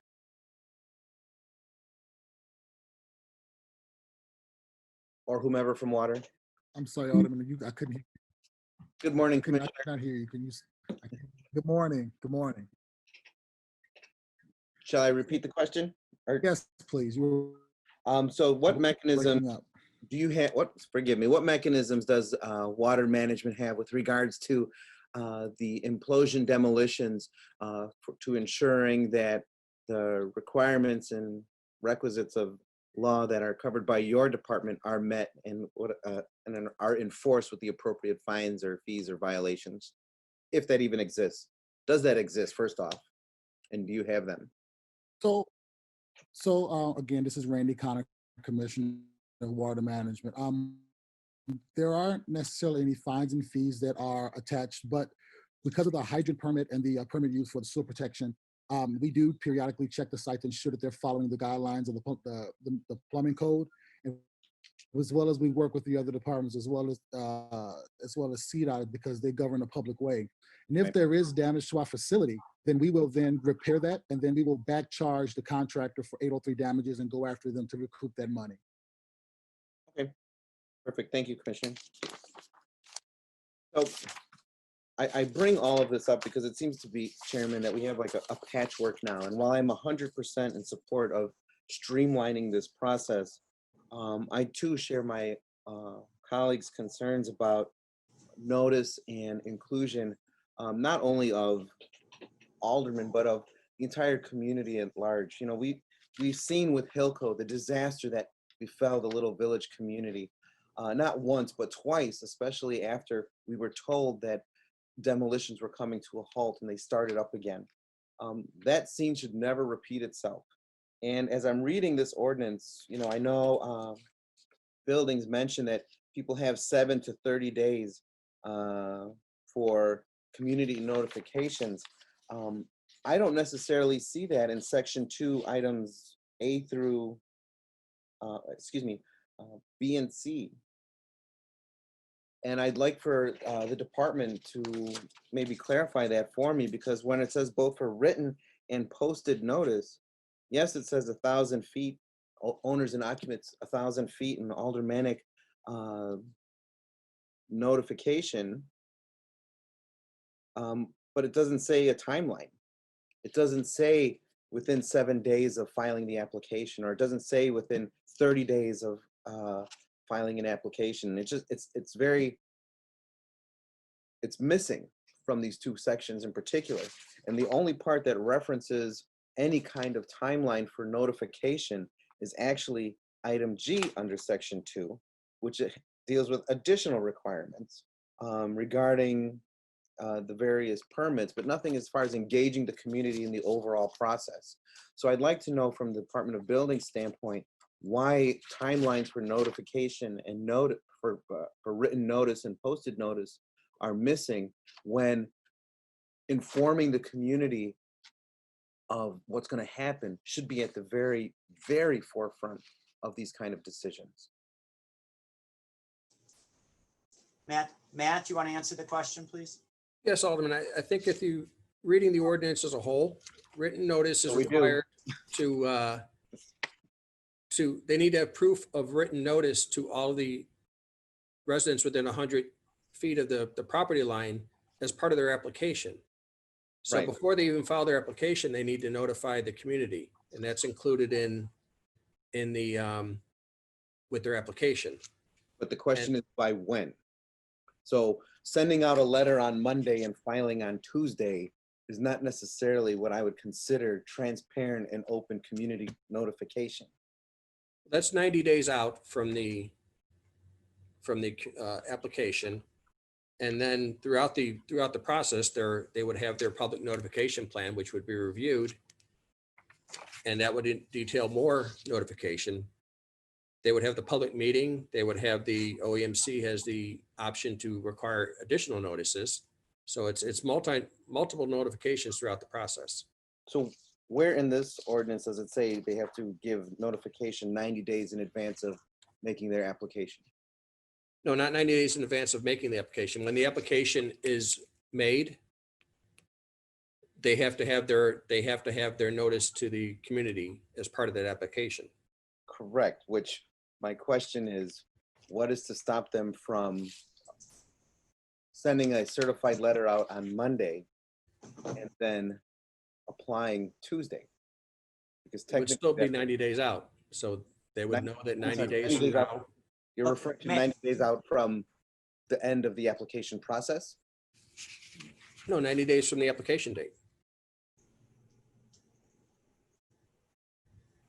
So they have to give notice 90 days before applying? No, sir. No, So- once the date of application. Chairman, what am I missing, please? Well, if I'm hearing it correct, Matt, Yes. it's if someone applies today for this implosion, the minimum would be 90 days henceforth. Is that correct? Correct, Mr. Chairman. That's correct. Right, right, and Chairman, I believe I understand that. It's 90 days from the time you apply at minimum to finality of the resolution of the application, right? Correct. I'm not talking about that second. I'm talking about before you apply. Not just saying once the application is in, you've got 90 days to try and argue and convince aldermen and city hall bureaucrats to say no. Why are we not giving more people time before people even apply for this, particularly because it is such a huge event for a neighborhood? Why not require that you must give 30 days notice before you even begin the application process to ensure that individuals have plenty of time locally to discuss this? That is my question. Okay, I just think it's consistent with the other provisions in the code where you give notice when you file. But this is not like just any other situation in the city of Chicago. And when things go wrong, as we saw they did during the last one, it has a huge impact. And I think that we should understand the gravity of what we're discussing. And I think there's a reason why they don't happen that often. And hopefully they don't happen that often moving forward. But this is a huge event, which you said other municipalities recognize as a huge event. So I don't think we should just treat this as just another city process. It's not just the zoning change. This is a huge event in the city of Chicago. And I think that it would be wise for us as a city to give as much notification and get as much community input as possible so that everyone knows what's going to go down in their neighborhood. Thank you, Chairman. All right. Thank you, Alderman. So that's a good segue into Alderman Mike Rodriguez. That's how I do things. Thank you, Chairman. Thank you, Alderman, as well. Good segue. I have a number of questions, many of which, Matt, are related to rules. I'm assuming that you're able to comment because I think a lot of the stuff that's baked here in this ordinance are essentially, essentially this is an enabling ordinance, right? That mandates commissioners put together rules. Is that correct? That's correct, Alderman. Okay. And I think the ordinance lays out some of the timeframes that are important to notify the neighbors and the community in general. I'm wondering on the rules and the creation of rules by each commissioner, how are we going to engage community leaders and environmentalists, residents in that process? is there a commitment to engage neighbors and community in the rules-making process? Yes, Alderman, that's a great question. So the process we're following here is really the same process followed by the state under the Illinois Administrative Procedures Act, where a lot of state agencies, I used to work with the state. The rules are posted online or in the state journal, and then interested parties have X number of days to submit public comment. And it's during that public comment process where a lot of individuals, community groups, scientific groups will raise some very good points. And that allows the departments to take that into consideration. And in most instances in the state or the federal system, the rules are changed through that process. I think a lot of these rules are going to be, some can be very technical and very scientific that will need to be hashed through. We welcome any group that wishes to make comment. We encourage any group to make comments. We would welcome as many comments as we can get. I've done the rulemaking process where I've gotten 0 comments. I've done the process where I've gotten 100 comments, and I prefer the latter personally because I do want the input, and I think my colleagues would welcome the input of the community and of advocacy groups. Could you explain further? We're hoping that that's the process that comes out, that we'll put some rules out and we'll get some great input from the community and from various groups, and we'll move forward from there, and we'll have even better rules.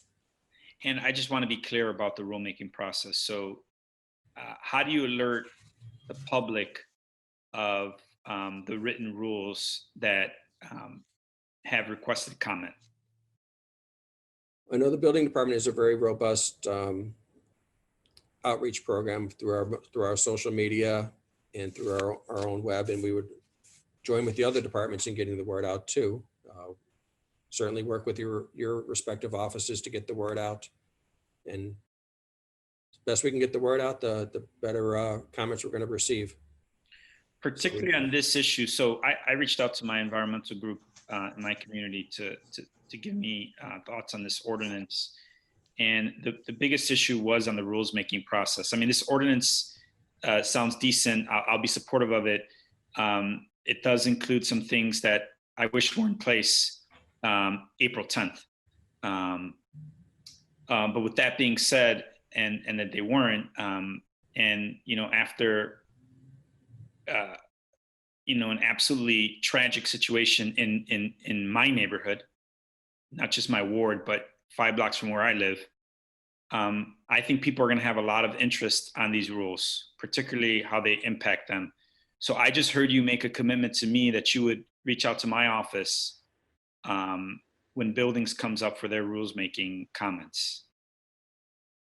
Yes, I'm happy to reach out to every member of the council. Okay. That'll be important because I think each of these rules, now there's a number of different departments that will be making rules on this issue. I think buildings is probably the most important when it comes to this, but I think I'd like to hear, as my colleague did, from the other agencies, that commitment to reach out during the rules process. Can I go to the others in any order? Maybe we can go to CDPH.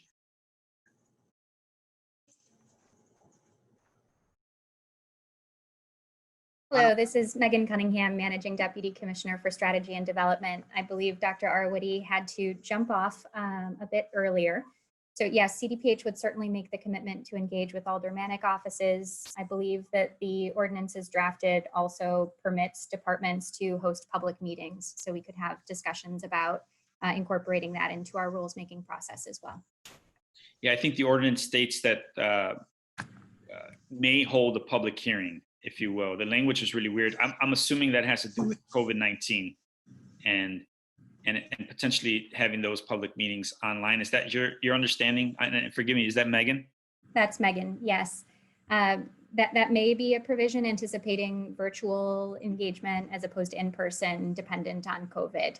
But I think, we are interested in public outreach in all its various forms. So accepting written comment and exploring opportunities for direct opportunities to hear from residents as well.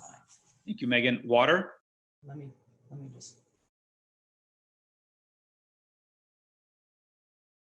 I'm sorry, Autumn. I'm having some connection difficulties. Can you repeat that? It's okay, Randy. Forgive me, Commissioner Connor. In the rules making process, I want a commitment from each of the each of the agencies to alert aldermen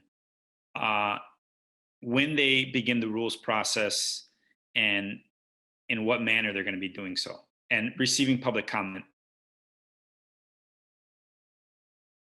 Absolutely, we can give you that commitment. Again, we work through the Department of Buildings and give them all of our comments, but we can definitely do that for you.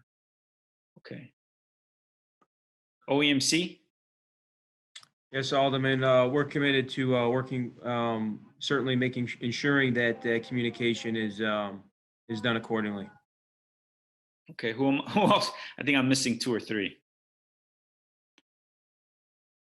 Well, Alderman, fire, of course, would be willing to, as we have in the past, work with our other city departments to create rules and contact and get those rules out to all the aldermen as needed. For comment before they're finalized, correct? Yes, sir. Okay, thank you. Anybody else? Alderman Matthew Alley from BACP. BACP would make that commitment as well to engage with aldermanic offices as we begin our drafting process and before they're finalized. Thank you. Okay, just a couple more questions, and Chair, please indulge me. I won't be long. Back to Matt.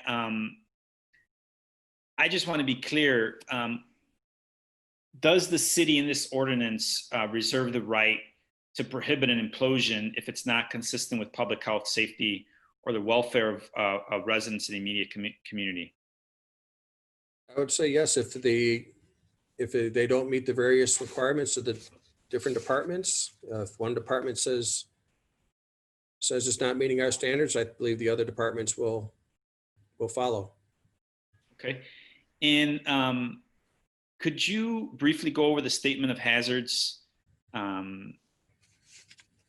I don't see specificity in this ordinance around the hazards. Well, I think hazard would be within the subject matter of the various departments. For instance, buildings, we would need to know where the structure was going to fall. If the plans to fall in an area that would hit a car or hit a house, that obviously wouldn't be our satisfaction. Environment would have its own, or health would have its own hazards. Water would have its own hazards. Is it going to damage the sewer system? So I think each hazard would be defined by each various department. And I wanted to, for clarity's sake, I heard you say notification. I think it's written in the ordinance that's 1,000 feet from the property line. I heard you say 100 feet earlier. Just for clarification, would you?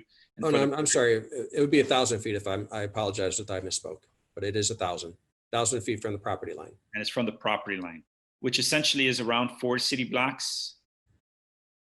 And is that in each direction? What's the assumption there? It would be in each direction. And some city blocks are longer than others, but it would be 1,000 feet from the respective property lines. Not 1,000 feet from the implosion site, right. Which if you're on a bigger lot, you would shrink the notice, but we want the notice to be as far as we can. So we use 1,000 feet from the property line. So there's no confusion. And the community meetings that are outlined here, I understand they're very specific timelines around date and times of those public meetings and the length of time before the actual implosion. Could you go over that one last time, please? Sure. So there would be required a public meeting would have to be hosted at the expense of the applicant. It would need to be at least within 2 miles of the site, and might have to accommodate at least 50 public attendees, and a minimum of 2 hours of of public questions. And then when is that meeting supposed to occur? That would be no less than 60 days, no more than 30 days after the application has been filed. After the application has been filed, and my colleague, Alderman Lopez, I think he got out of you that that application process typically takes around 90 days. Well, it's 90 days out from a minimum of 90 days out from the filing the application. Okay. So then a month to 2 months after the application, there would need to be a community meeting. That's correct. Okay. Is there any mandate that before the application is inserted that there's any engagement before the application? I just wanted to reiterate the previous question. Yeah. Not currently, but you know, we're each going to be allowed to do our various rules. So that's something we could look at in the rules if we deem that to be appropriate.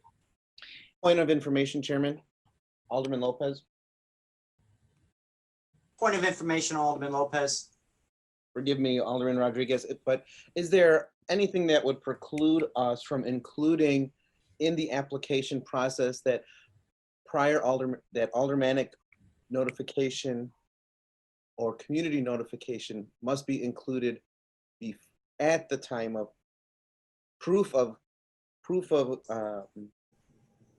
contact be included, as we do for many of the other applications that people file, that they've given notice or that they've had discussions with local aldermen and people? Is there anything that would stop us from doing that in this ordinance? I don't believe so. The ordinance does say that at the time of application, they need to include their proof of notification. I think the question was approval from notification needs to be sent to the individual alderman. Where is that in the ordinance? As part of the application process. I think to Alderman Rodriguez's point, you know, if you have a 90-day window before the event, the demolition, that gives you so much leeway leading up to an event when the train has already left the station. And I want to ask my point of information, how do you ensure the front end work happens so that it's not midway through as they're already buying the water cannons for demolition? Thank you, Chairman. However you wish to answer that. Thank you. Matt, alderman notification at what point in the process?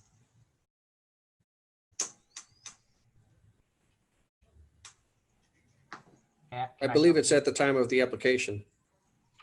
Do you want to make sure it's not in the rules making, it's in the ordinance? I'm just I think there should be the application shall include evidence that the applicant mailed written notice to the owners and occupants of all buildings located within 1,000 feet of the property line of the zoning lot where explosions will be used, and to the alderman of the ward in which the zoning lot is located. So at the time of application, the alderman would be notified. Chairman, if I may ask, required to have notification, and there requires to be. All right. That. Well, wait a second now. Alderman Lopez, I think he answered your question. That was your point of information. The first one, I have a second point. No, well, let me go back to Alderman Rodriguez. Yeah.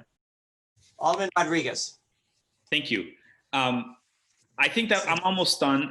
I just back to the rules. I just want to thank everyone for their commitment to aldermanic engagements and then also community engagement in the rules process, because I think this ordinance is one where the rules is going to be very, very important. And I'm going to want some of the people close to this to be at that table and make sure that we have as much comment as possible there. I think that was my last question, so I'll give you back the floor, Chairman. Thank you. Thank you. Alderman Lopez, quickly on a second point of information. Jump back in my seat. Sorry. So my second point of information is related to the first one, which is there are a number of applications that we have that are submitted by many of the agencies, the other agencies involved in this multi-agency ordinance, that require an alderman's signature to be present as being notified, not just proof of notification, but you physically have to get the alderman's signature on the application.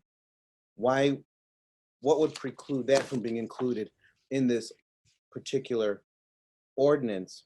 Or if an alderman refuses to sign off on the public way permits that would also be a part of this multi-agency regulation, would that be enough to stop or slow down this process?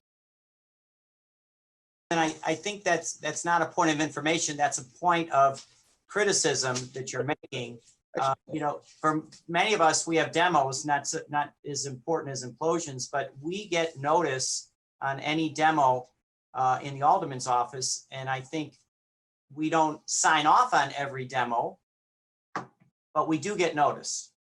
So I hope, for the sake of the city, that as Matt said in his previous testimony, or in his earlier testimony, that this is hopefully a once in a lifetime event. And we've got to, with passage of the ordinance, I think we're moving in the direction, but there is, listening to the individual department heads and Matt, notice is part of the ordinance. And I know how important it is for the alderman to have knowledge of everything going on in their ward. You know, I'm comfortable. Hopefully, we don't ever have to enact this in our lifetime. But I want to move to Alderman Cicho Lopez. Thank you, Chairman. And yeah, I think indeed it is extremely important that we are aware not only of what's happening, but also have some kind of leverage, right? If we identify something wrong. My question is in terms of like the recent, you know, of course, you know, the recent, as recent as a few months ago, you know, there was a public meeting. I heard differently than what maybe the administration heard, but I heard that the community wanted to halt the demolition. That didn't happen. So how do we enforce this? You know, how do we, if a public meeting, right, says, well, we need to stop this, right? Who makes the final decision, right? If as an impact study, right, and it says, well, look, there's risks involved. How do we measure these public risks? How do we make sure that it is the results of the public meeting and the impact study that guides the decision? Because my experience so far, unfortunately, has been that, you know, we may have different results in public meetings, but yet, you know, that's what I'm a little shaking today. I'm really surprised about some decisions that are made. So what guarantees that we are going to follow the will of the community? And that's the first part of the question. The other part is how we enforce this, right? I know that, and I heard Commissioner Wadi, right, of course, willing to help out, and that's great.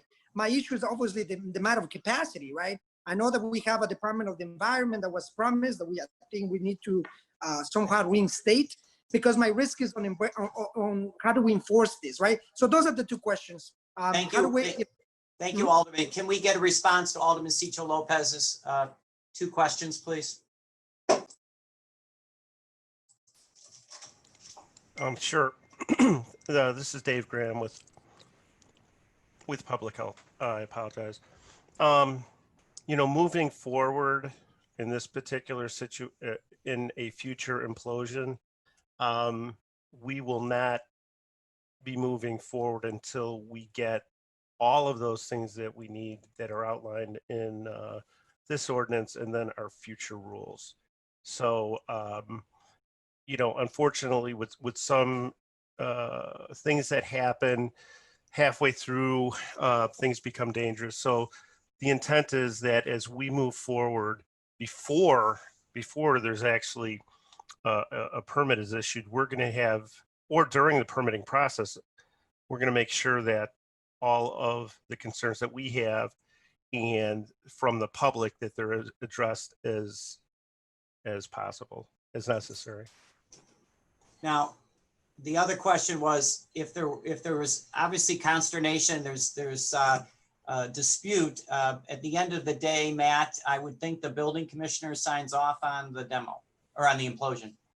Well, we would sign off on the implosion permit, but you know, as my colleague said, there's various pieces of that. So if the dust mitigation plan doesn't get approved, that answers Alderman Cicho Lopez's question about, at the end of the day, it's the building commissioner that makes that decision in consort with all these other agencies.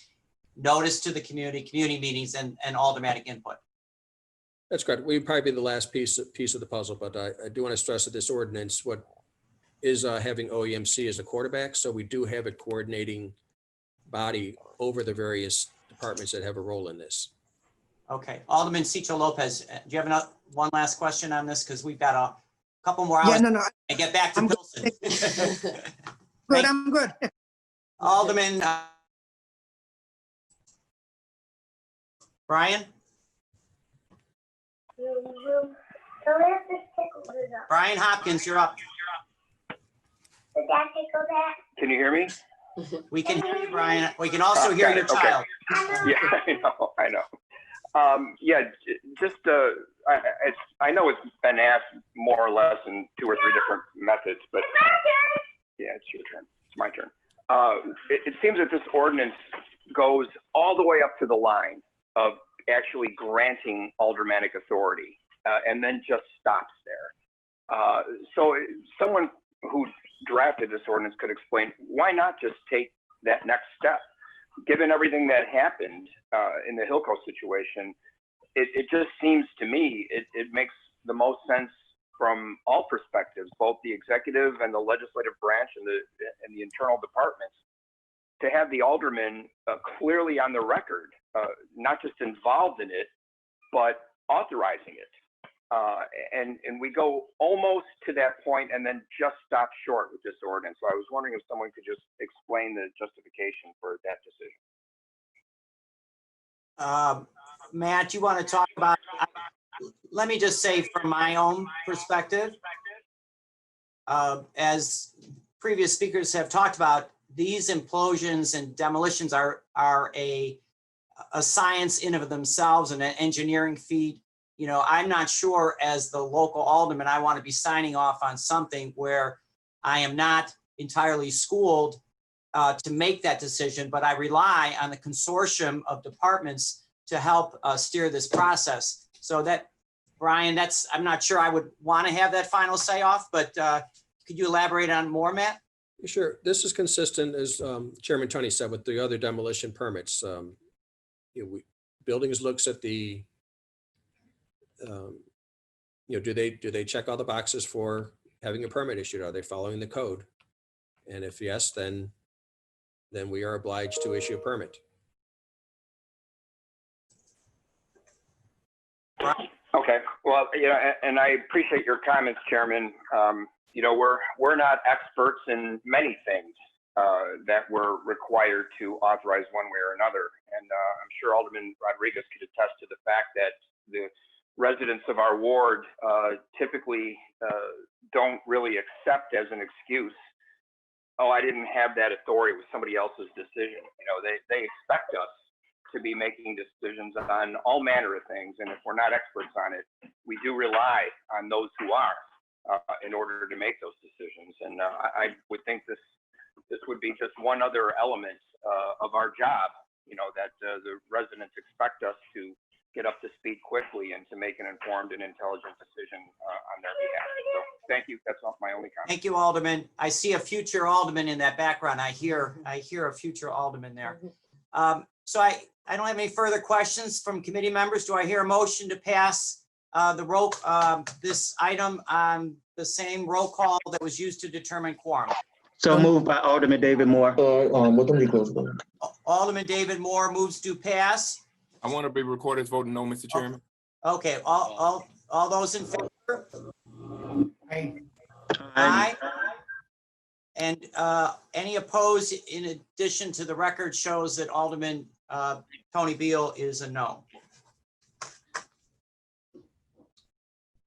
Okay, so with that, we're going to be in the opinion of the chair, the ayes have it, and the item is passed with the note of Alderman Beal voting no.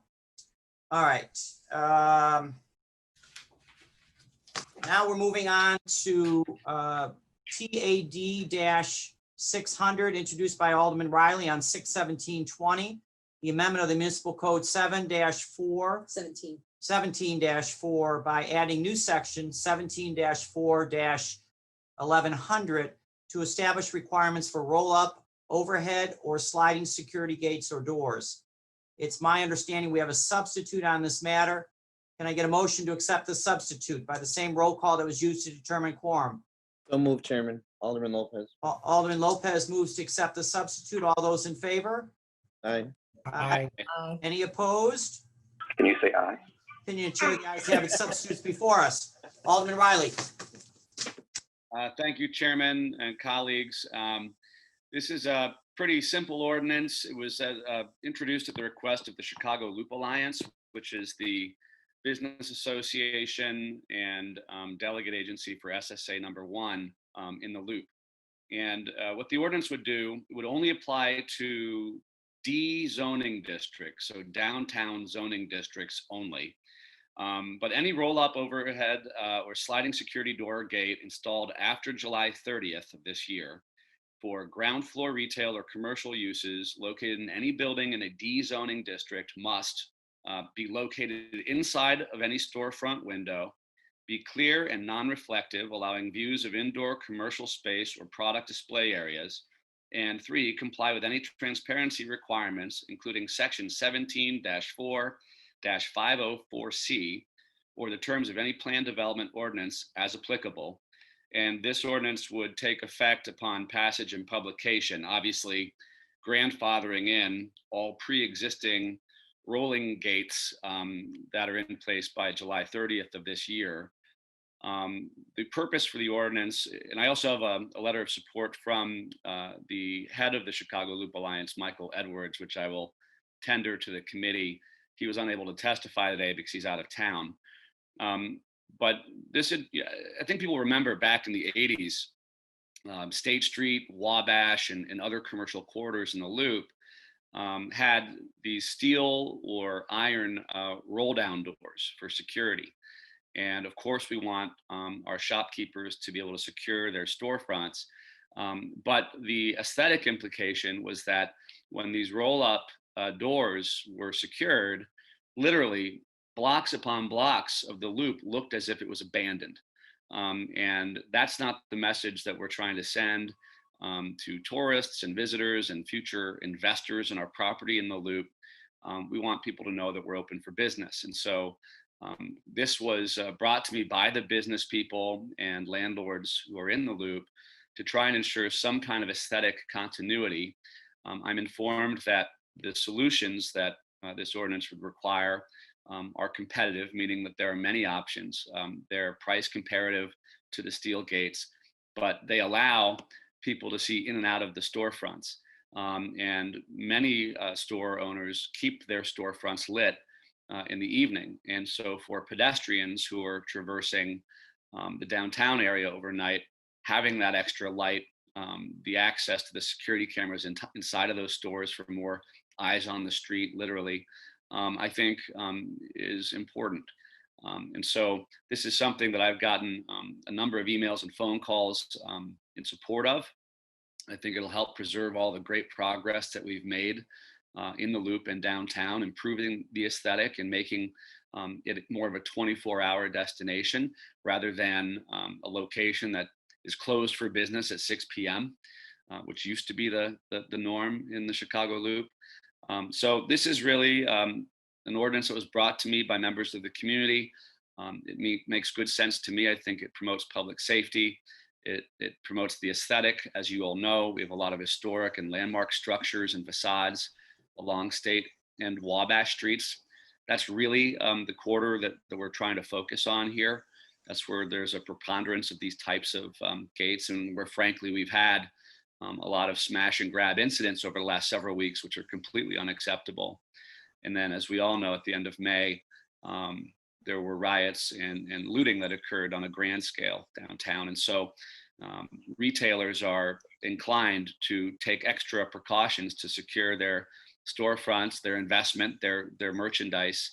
But we want to do it in a way that preserves the aesthetic and also helps to contribute towards the safety of pedestrians in the area when those businesses are closed.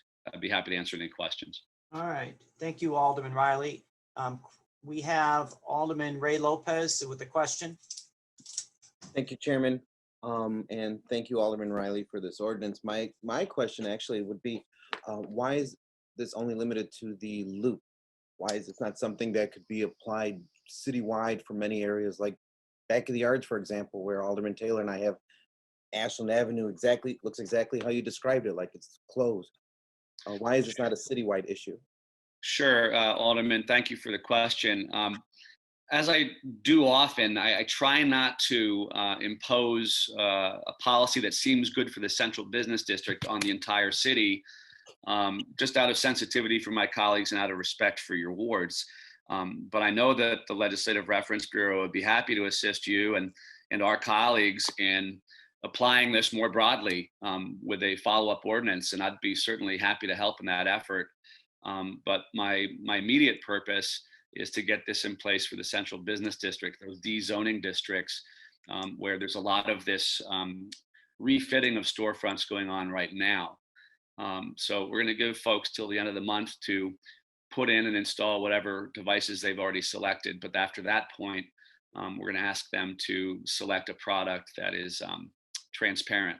But if that's something that you want to pursue for your wards and commercial corridors, please work with Mike Hallett and his team at LRB. They'll be happy to draft an ordinance, and I'd support it, of course. Thank you, Chairman. Alderman David Moore. Yeah, it was sort of along those same lines. So let me stick to that one before I go to mine. Well, let me go to the first one. So right now, the ordinance has in there, in terms of gates and stuff, what is the ordinance now in terms of it? They can put anything they want. They can put the sliding doors and all of that right now. So long as they have a permit, Alderman, they can install whatever sort of security gate they would like. So this actually tightens those regulations to ensure that whatever they're installing is at least transparent on the storefront. Right, and then, okay, thank you. And then which was going to be my second question, which Alderman Lopez brought up, and I appreciate what you said. So instead of just passing two ordinances for the sake of everything, can this be amended to include certain wards, if certain wards wanted to be included, or otherwise we're going to be passing ordinances for each separate ward, which I don't think is Alderman, I think Alderman Riley has suggested that we could take a more holistic approach moving forward. Brendan, correct me if I'm wrong, you mentioned in your testimony that there's a lot of different ways to protect your storefront. Some are more expensive than others. Some are less aesthetic than others, but moving forward in the D district, everything is grandfathered in. It's moving forward, correct? And I think that being said, as a shop owner myself, this is not an inexpensive solution, and I think we need to study it if it's appropriate for your wards, and maybe give downtown, that D district, a little bit of a couple of months to figure out how it works. So I want to commend Alderman Riley for being sensitive to the downtown district, but I think the whole affordability issue could be taken on a case-by-case basis. So as he said, council is Wednesday. If we as a body would like to make it citywide, I think we still need a little bit more notification to all the property owners that this will be the new paradigm moving forward. All right, thank you,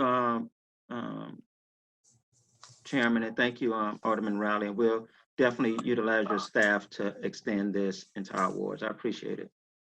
Thank you, Alderman. And by the way, LRB is all of our staff. They work for all of us, and they'll be happy to help. Oh, absolutely. And my guess is, Alderman, my guess is that they will suggest that we engage in a conversation with our colleagues that have commercial corridors, and they'd probably look at the zoning classifications and find some commonality there, so that they could draw a definition that captures the areas where you really want this to govern.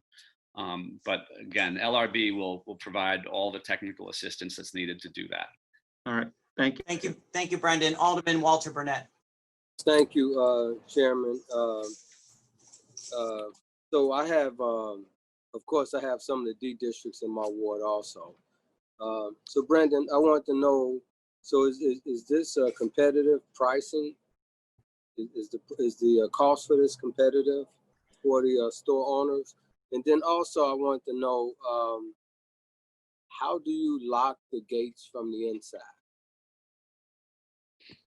So I'm not an expert on this material, but what I'm told by the Loop Alliance is that yes, it is a competitive marketplace.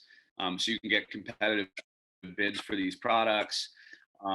They are a bit more expensive than a traditional iron gate, but are price competitive. As I understand it, most of the technology can be installed behind the shop windows. And it basically serves as almost an extra layer of see-through material that cannot be demolished. It's a thick plastic essentially. And then with the storefront, with the actual door, you lock that plexi piece first, and then the outer door second on your way out. Okay. All right. So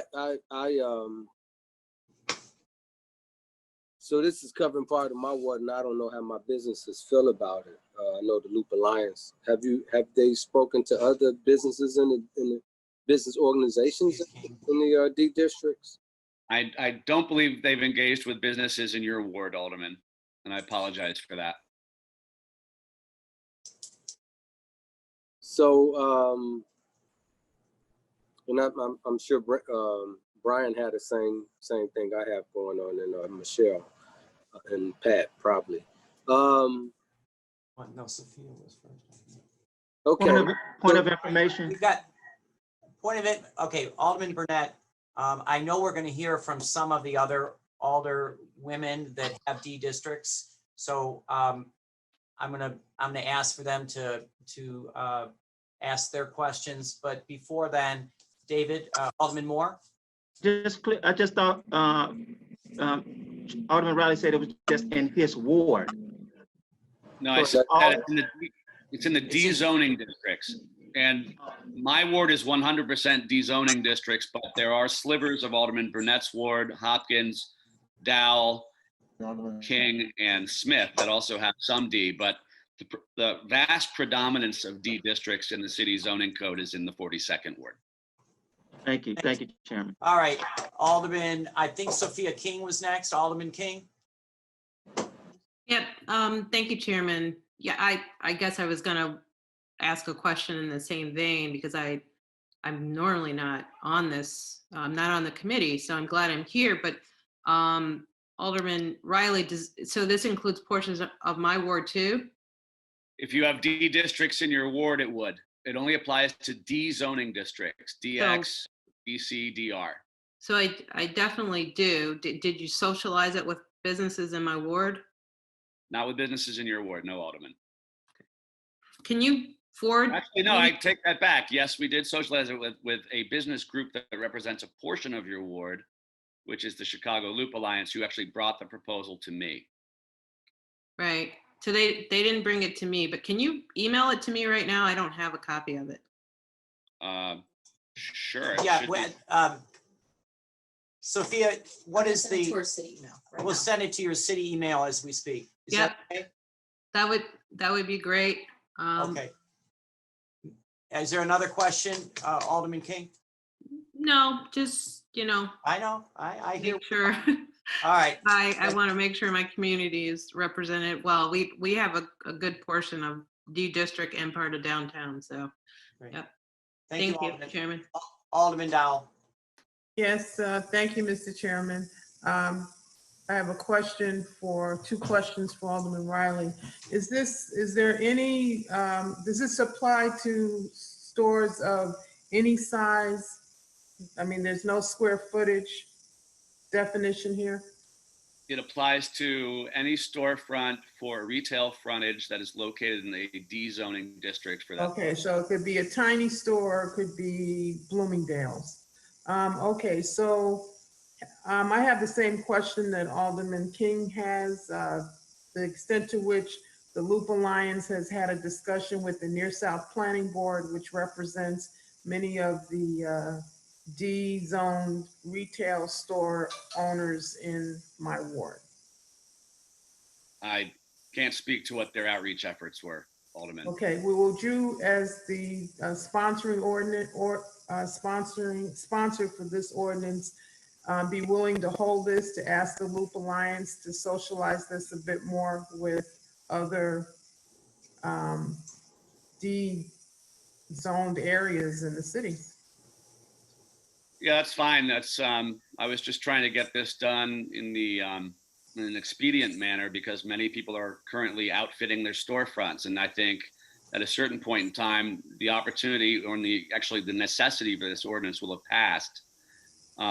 Again, it's not a mandate. We're not requiring people to install these security devices. It's those folks who elect to install a gate on their frontage.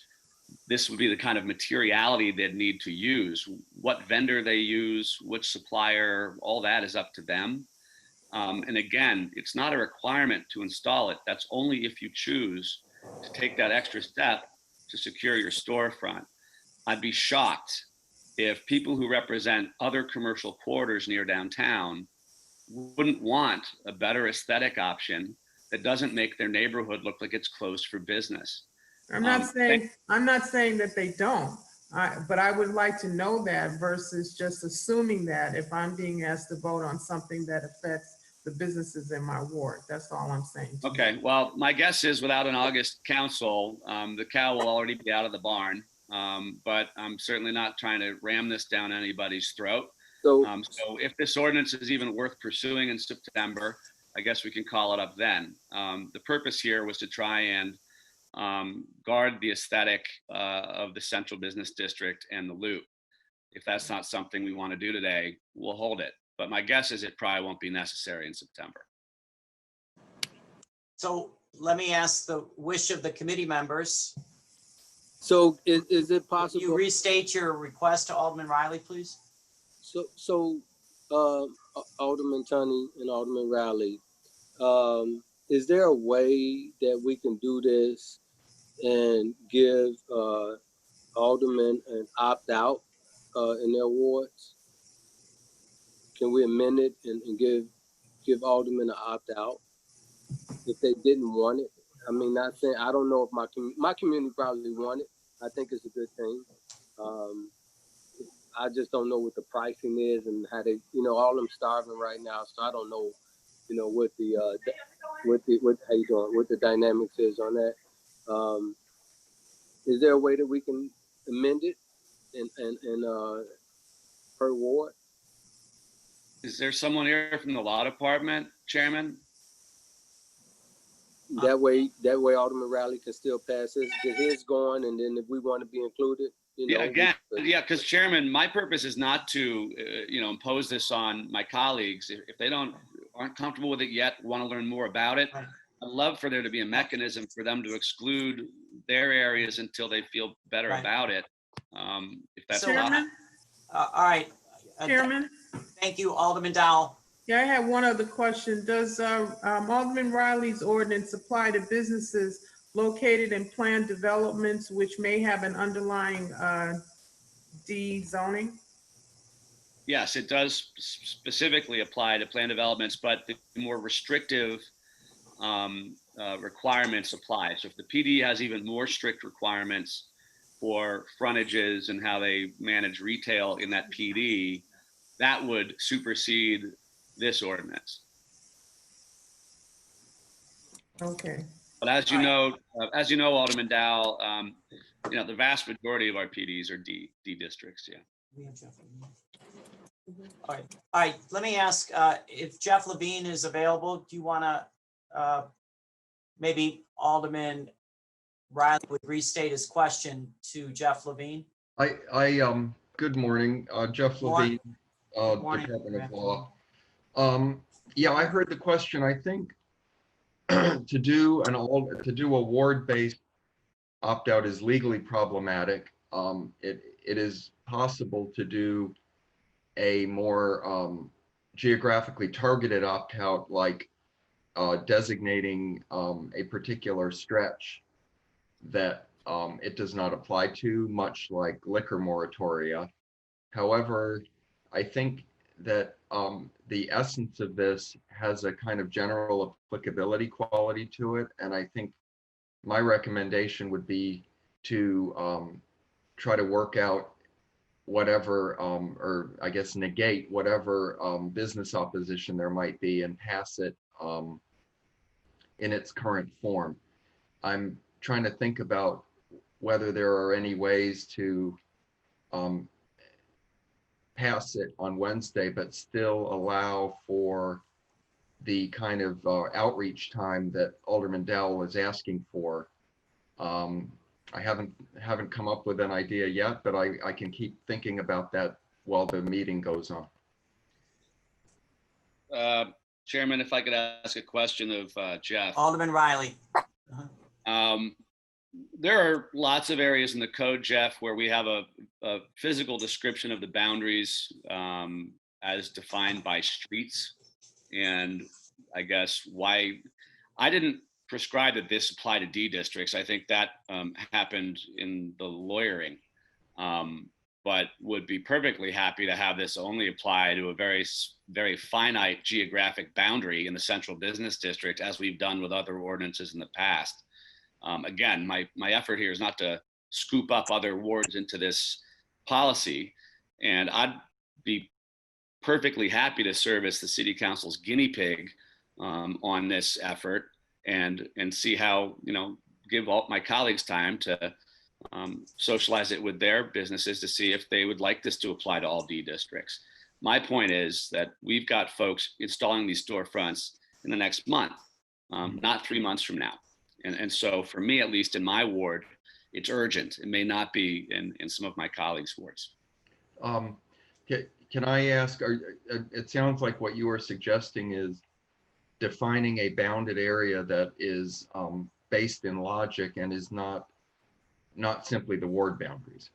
Correct. Okay, that strikes me as perfectly fine to do. I think if you want to task the LRB with preparing an amended version that could be circulated later in the meeting, let me do that then.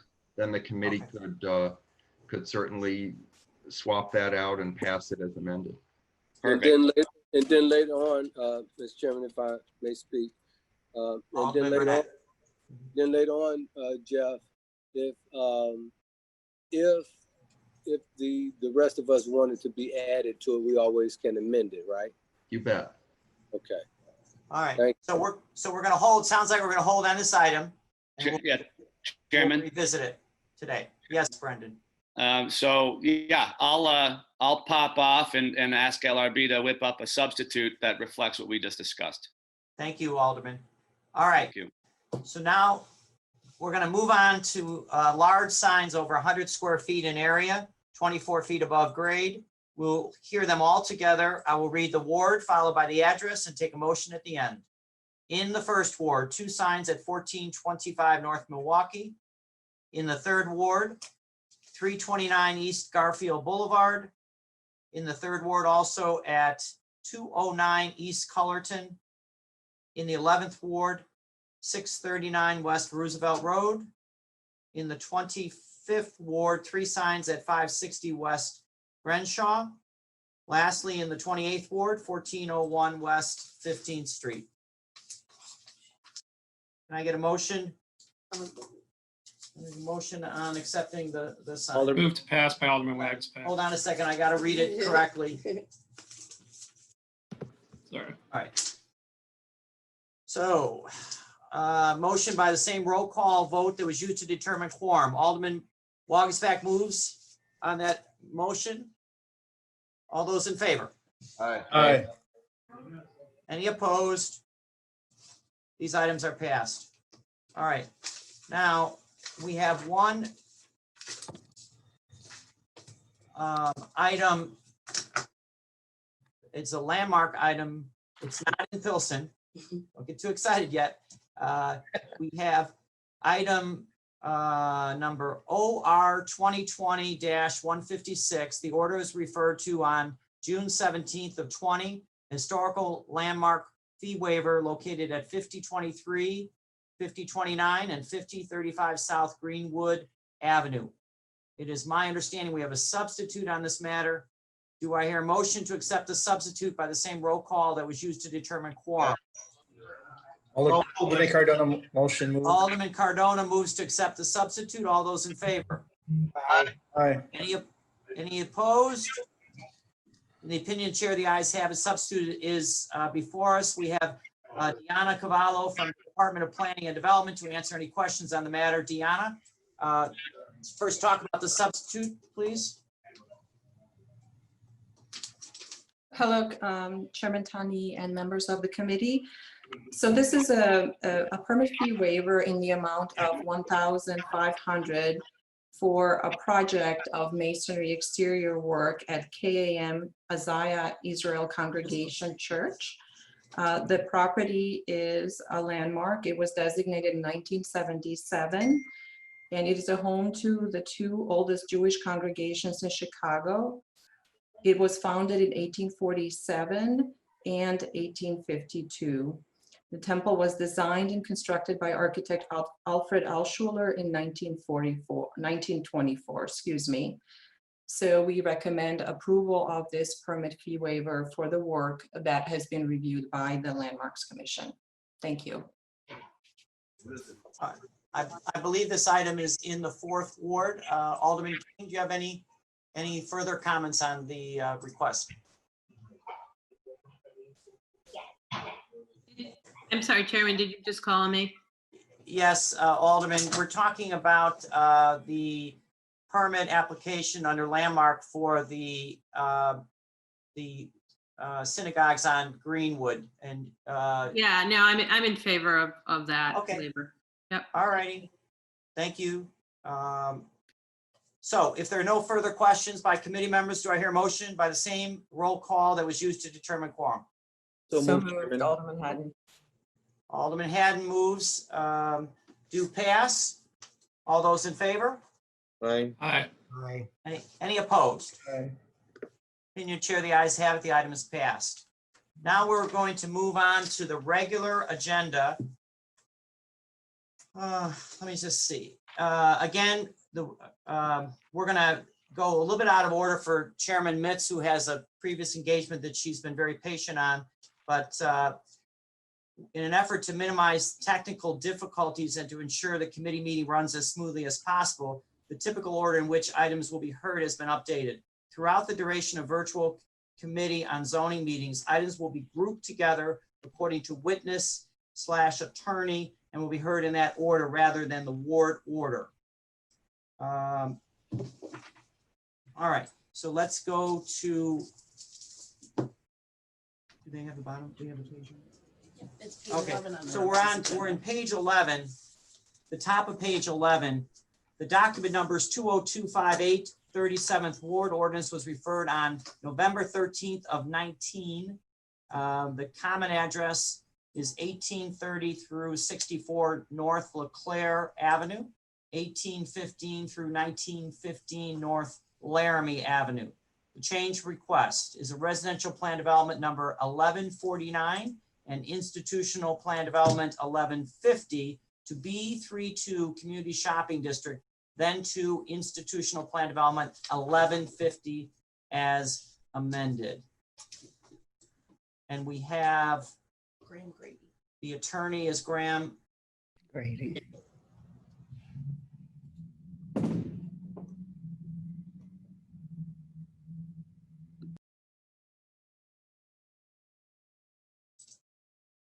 Graham Grady.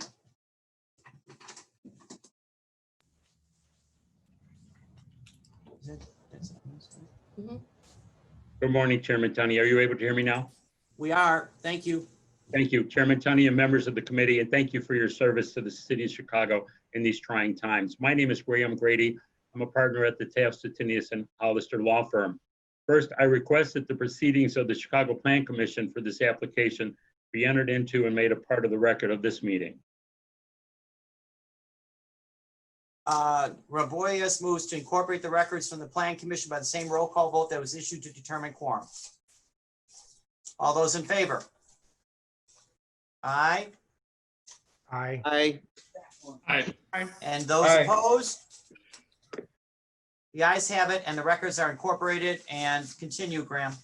Thank you, Chairman. I have with me today Danita Travis, the Executive Director of the By the Hand Club for Kids, along with Pastor John Zayas, who's the pastor of Grace and Peace Fellowship. Also, Alderman Emma Mitz is a part of our presentation as well. Could we have the PowerPoint, please? And Chairman, I am respectful of your time. I'm going to move exceedingly quickly. I mean no offense to the committee, but as this matter has been reviewed by the Plan Commission and I'm aware of your large agenda, I'd like to go quickly if possible. This is for the North Austin Community Center at this address identified. Next slide, please. The property is indicated in the red.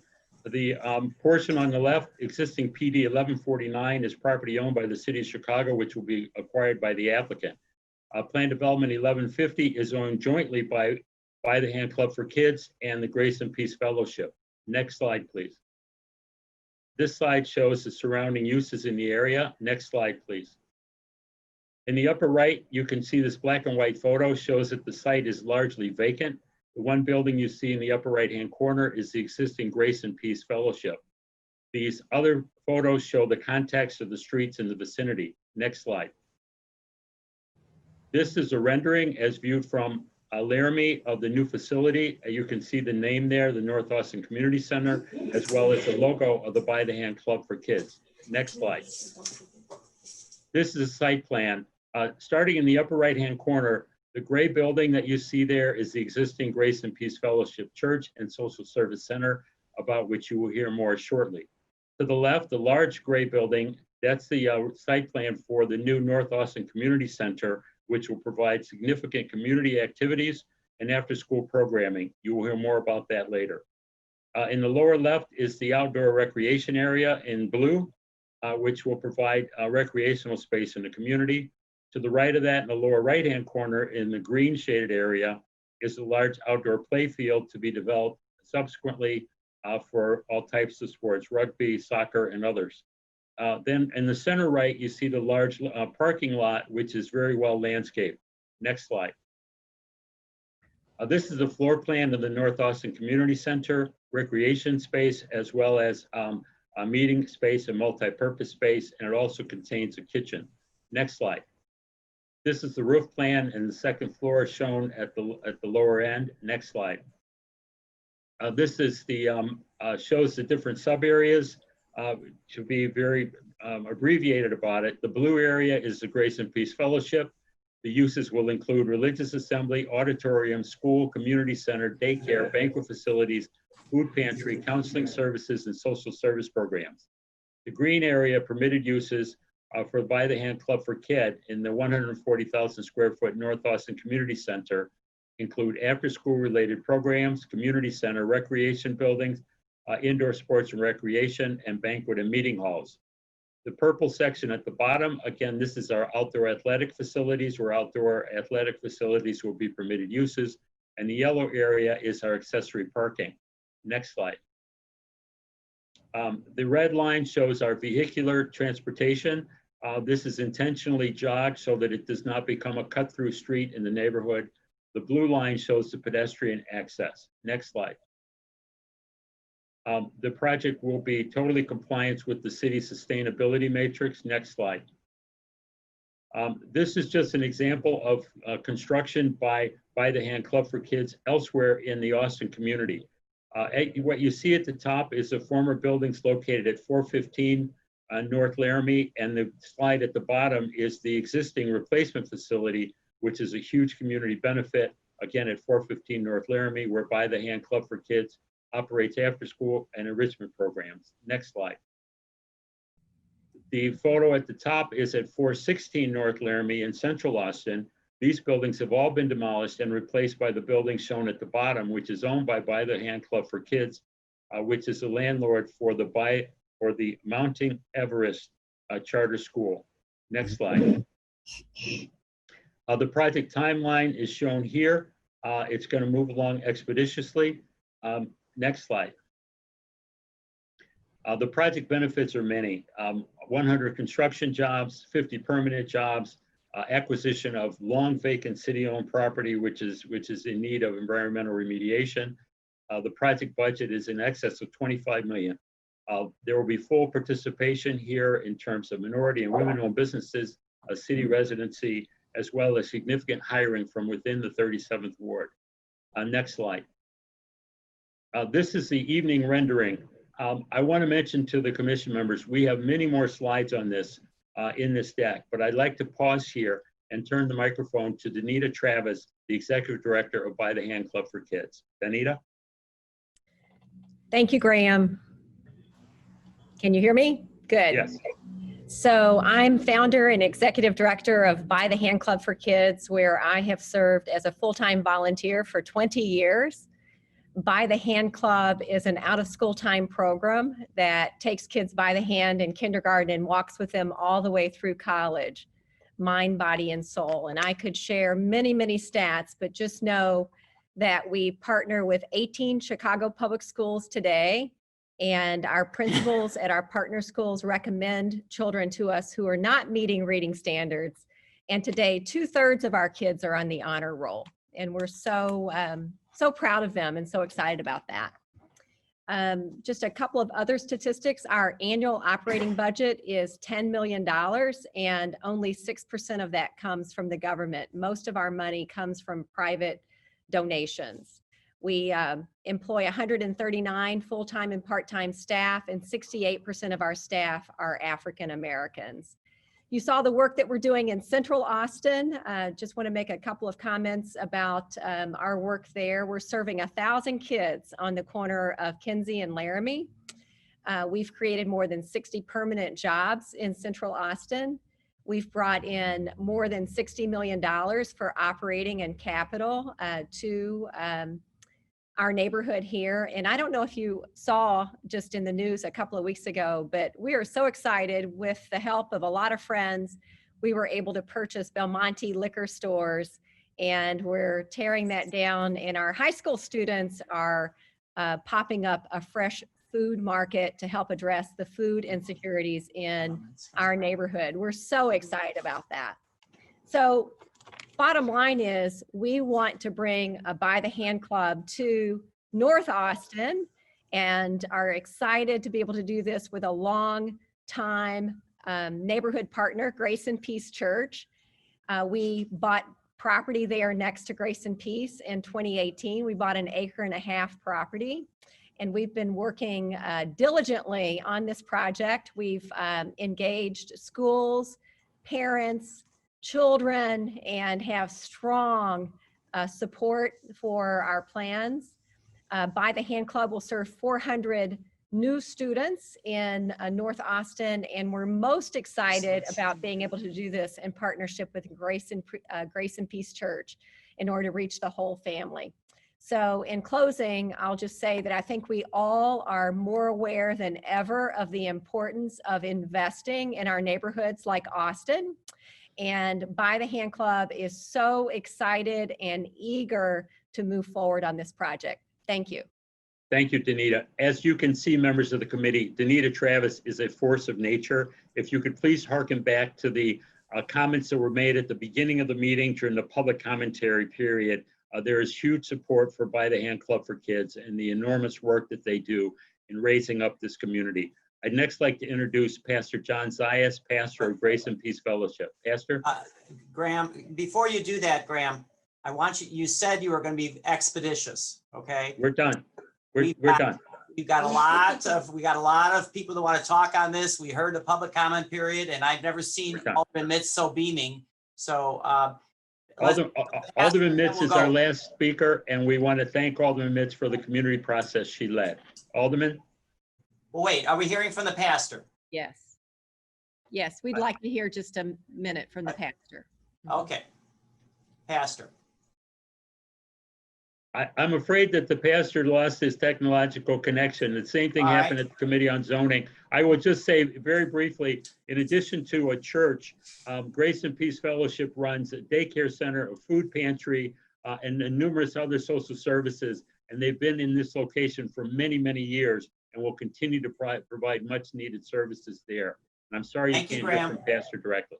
Thank you, Graham. Alderman Mitz. Thank you very much, Chairman, and committee members. It's not a lot I can tell you because my community have already spoken how important this is. And if you know me in the council, you've been hearing me talking about a youth center for 20 years. And so just having something for young peoples is very important. And even now more so than ever. So I'm just happy at this point that we are able to get here. We've had a lot of community input, and we've had a great partnership with Pastor John and Danita, and yes, the community as a whole. We are all excited and we're ready to take off running. As soon as you all say this project is approved, then we can move forward. So I'm thankful for all of you, and thank you for taking the time and listening to us today. Thank you, Alderman. We have questions on the project or comments. I'll start with Alderman Beal.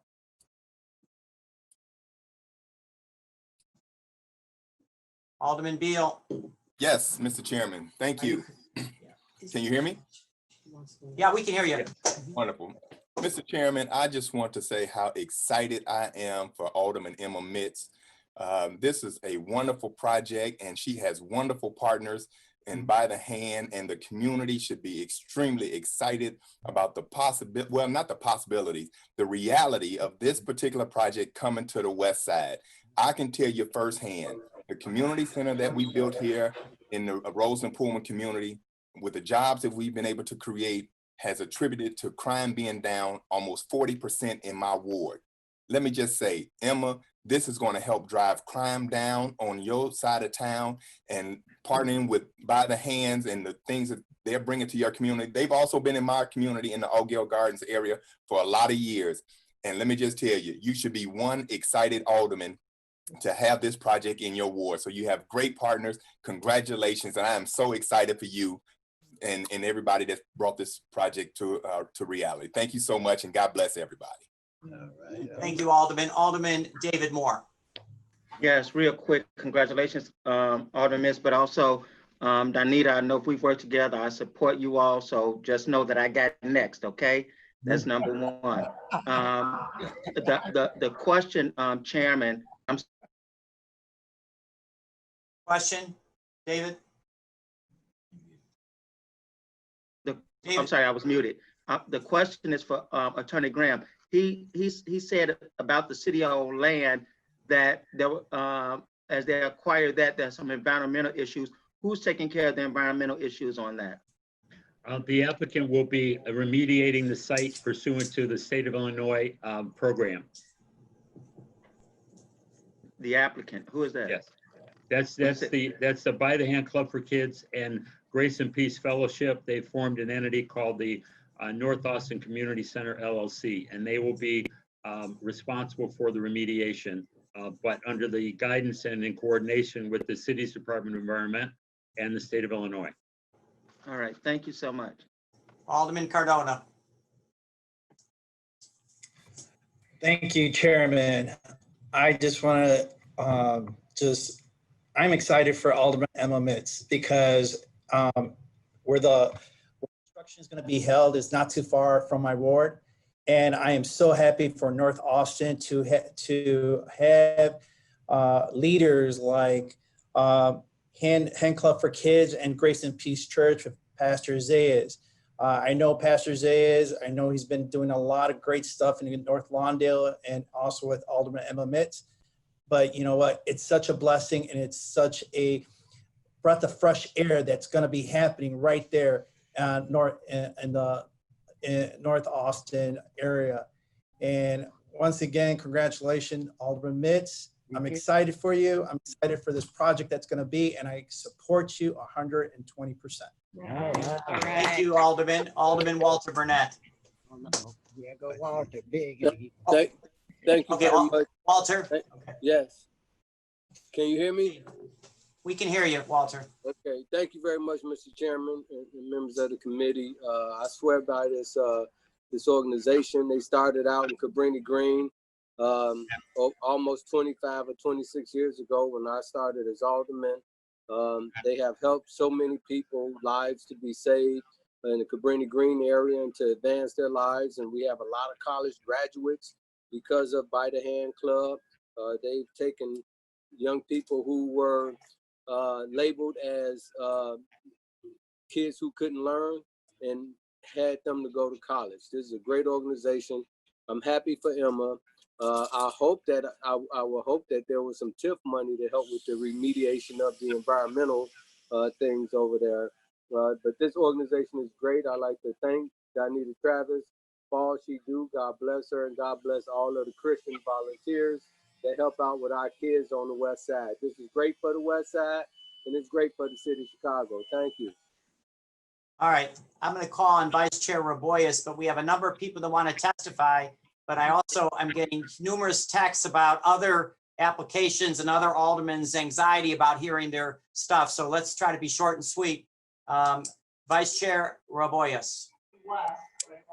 Thank you, Mr. Chairman. I'd like to make a correction that this is the northwest side.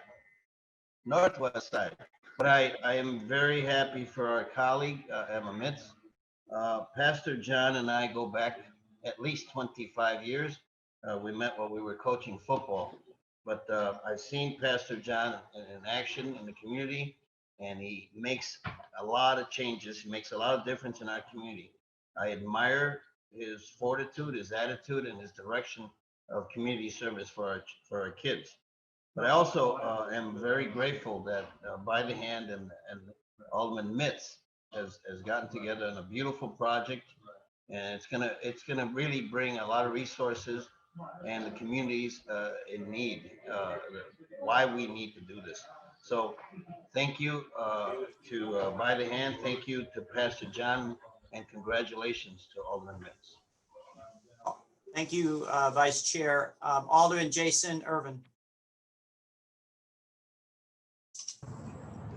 Thank you, Chairman. And again, also Alderman Mitz, congratulations on this.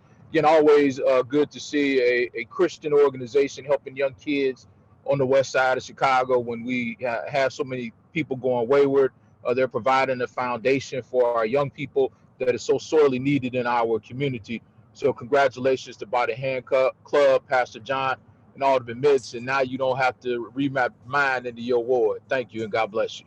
Thank you, Alderman. Alderman Pat Dowell. Alderman Dowell. Yes, thank you, Mr. Chairman. I just wanted to congratulate Emma on this accomplishment. Emma, you are always talking at City Council. You're very consistent all the time about the importance of supporting our young people and about the need to provide resources for them. And I just want to congratulate you on bringing this forward and your perseverance in getting this work done. Congratulations. Thank you, Alderman. And finally, Alderman Osterman. I too want to congratulate Emma for our colleagues. We know how difficult some of these projects are to see come from a plan to fruition, and to be able to help young people on the west side. It's a lasting legacy. And Emma, I know how much it means to you, and glad to be able to support it today. And congratulations. Thank you. All right. Seeing no more questions by committee members, do I hear a motion to pass by the same roll call vote that was used? Alderman Dowell moves to pass as amended. All those in favor? Aye. Aye. Aye. Aye twice for Emma. All right. In opinion of the chair, the ayes dramatically have it. The item is passed as revised. Thank you, Chairman.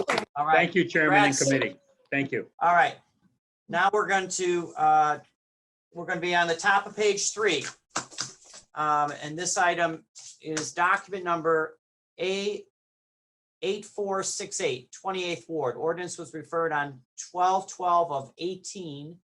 The document number is 02018-9317.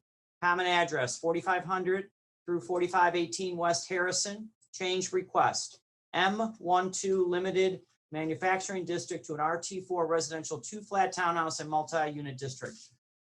Alderman Jason Irvin. Thank you, Mr. Chairman. Again, this is a very small change on a block that's manufacturing and also residential. The portion of the block that we're seeking to rezone is the portion that is residential. Again, this is along Harrison and what was semi-industrial probably 40 years ago, but now there are some houses in there that were caught up in the changes of the zoning map probably some 10, 12 years ago.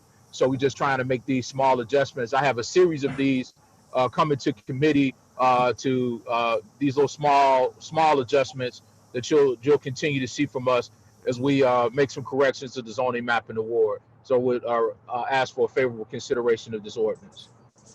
Thank you. And before I ask for questions from the committee members, I want to apologize. I know, Jason, there was some mix up with the mail and the title searches and such. So I really thank you for the patience, not by our committee. Trust me, it was by third parties. So with that, we have questions for the Alderman.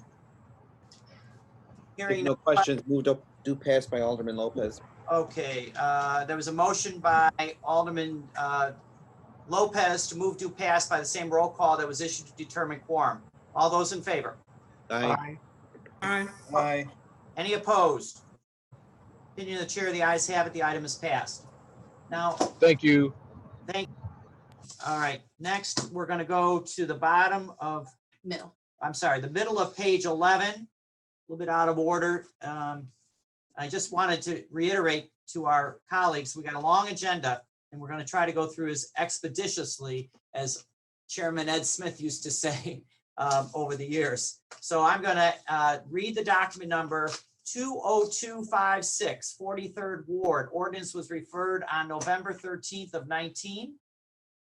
The common address, 2653 North Clark Street. The change request, B12 Neighborhood Shopping District to B13 Neighborhood Shopping District, then to Residential Business Plan Development.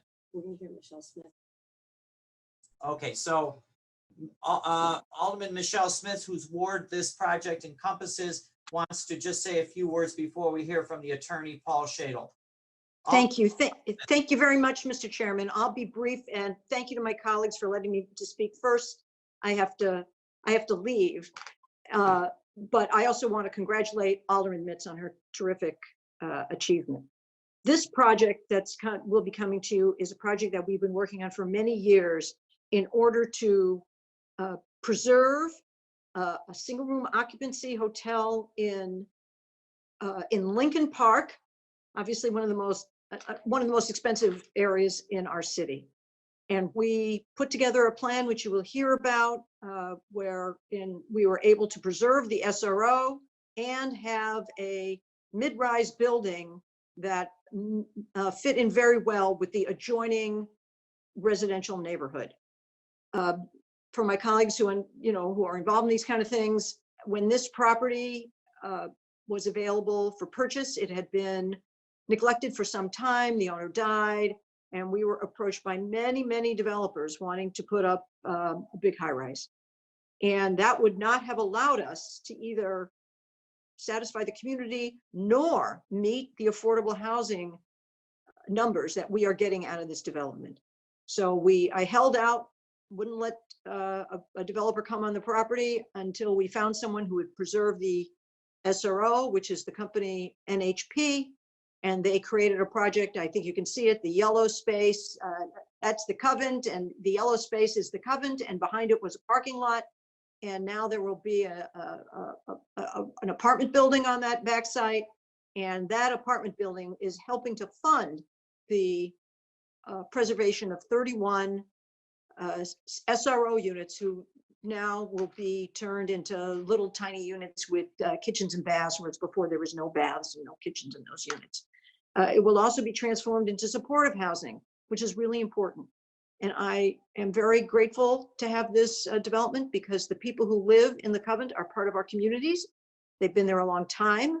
They will not be displaced. They will be temporarily housed and allowed to come back. Those who, of course, want to, which I think is most of them who are there now. And we believe that this is a very creative solution to dealing with the problem of affordable housing in a very expensive neighborhood. The building will be, the new building behind it will be oriented to the neighborhood, and you can see the buildings that it's next to. They're just a story or two shorter. And it will be rentals, which is our community needs. So I do have to leave. So I hope that you will support this project. My Joanna Zaiden, my head of zoning, is here in case anyone has any other questions, but I wanted to ask for your support. Thank you very, very much. Alderman Smith, before you go, the screen is right here. As you know, I'm very familiar with this project as part of the Plan Commission. Yes. Some questions, but what wasn't asked there is I think is important when you see this aerial photo.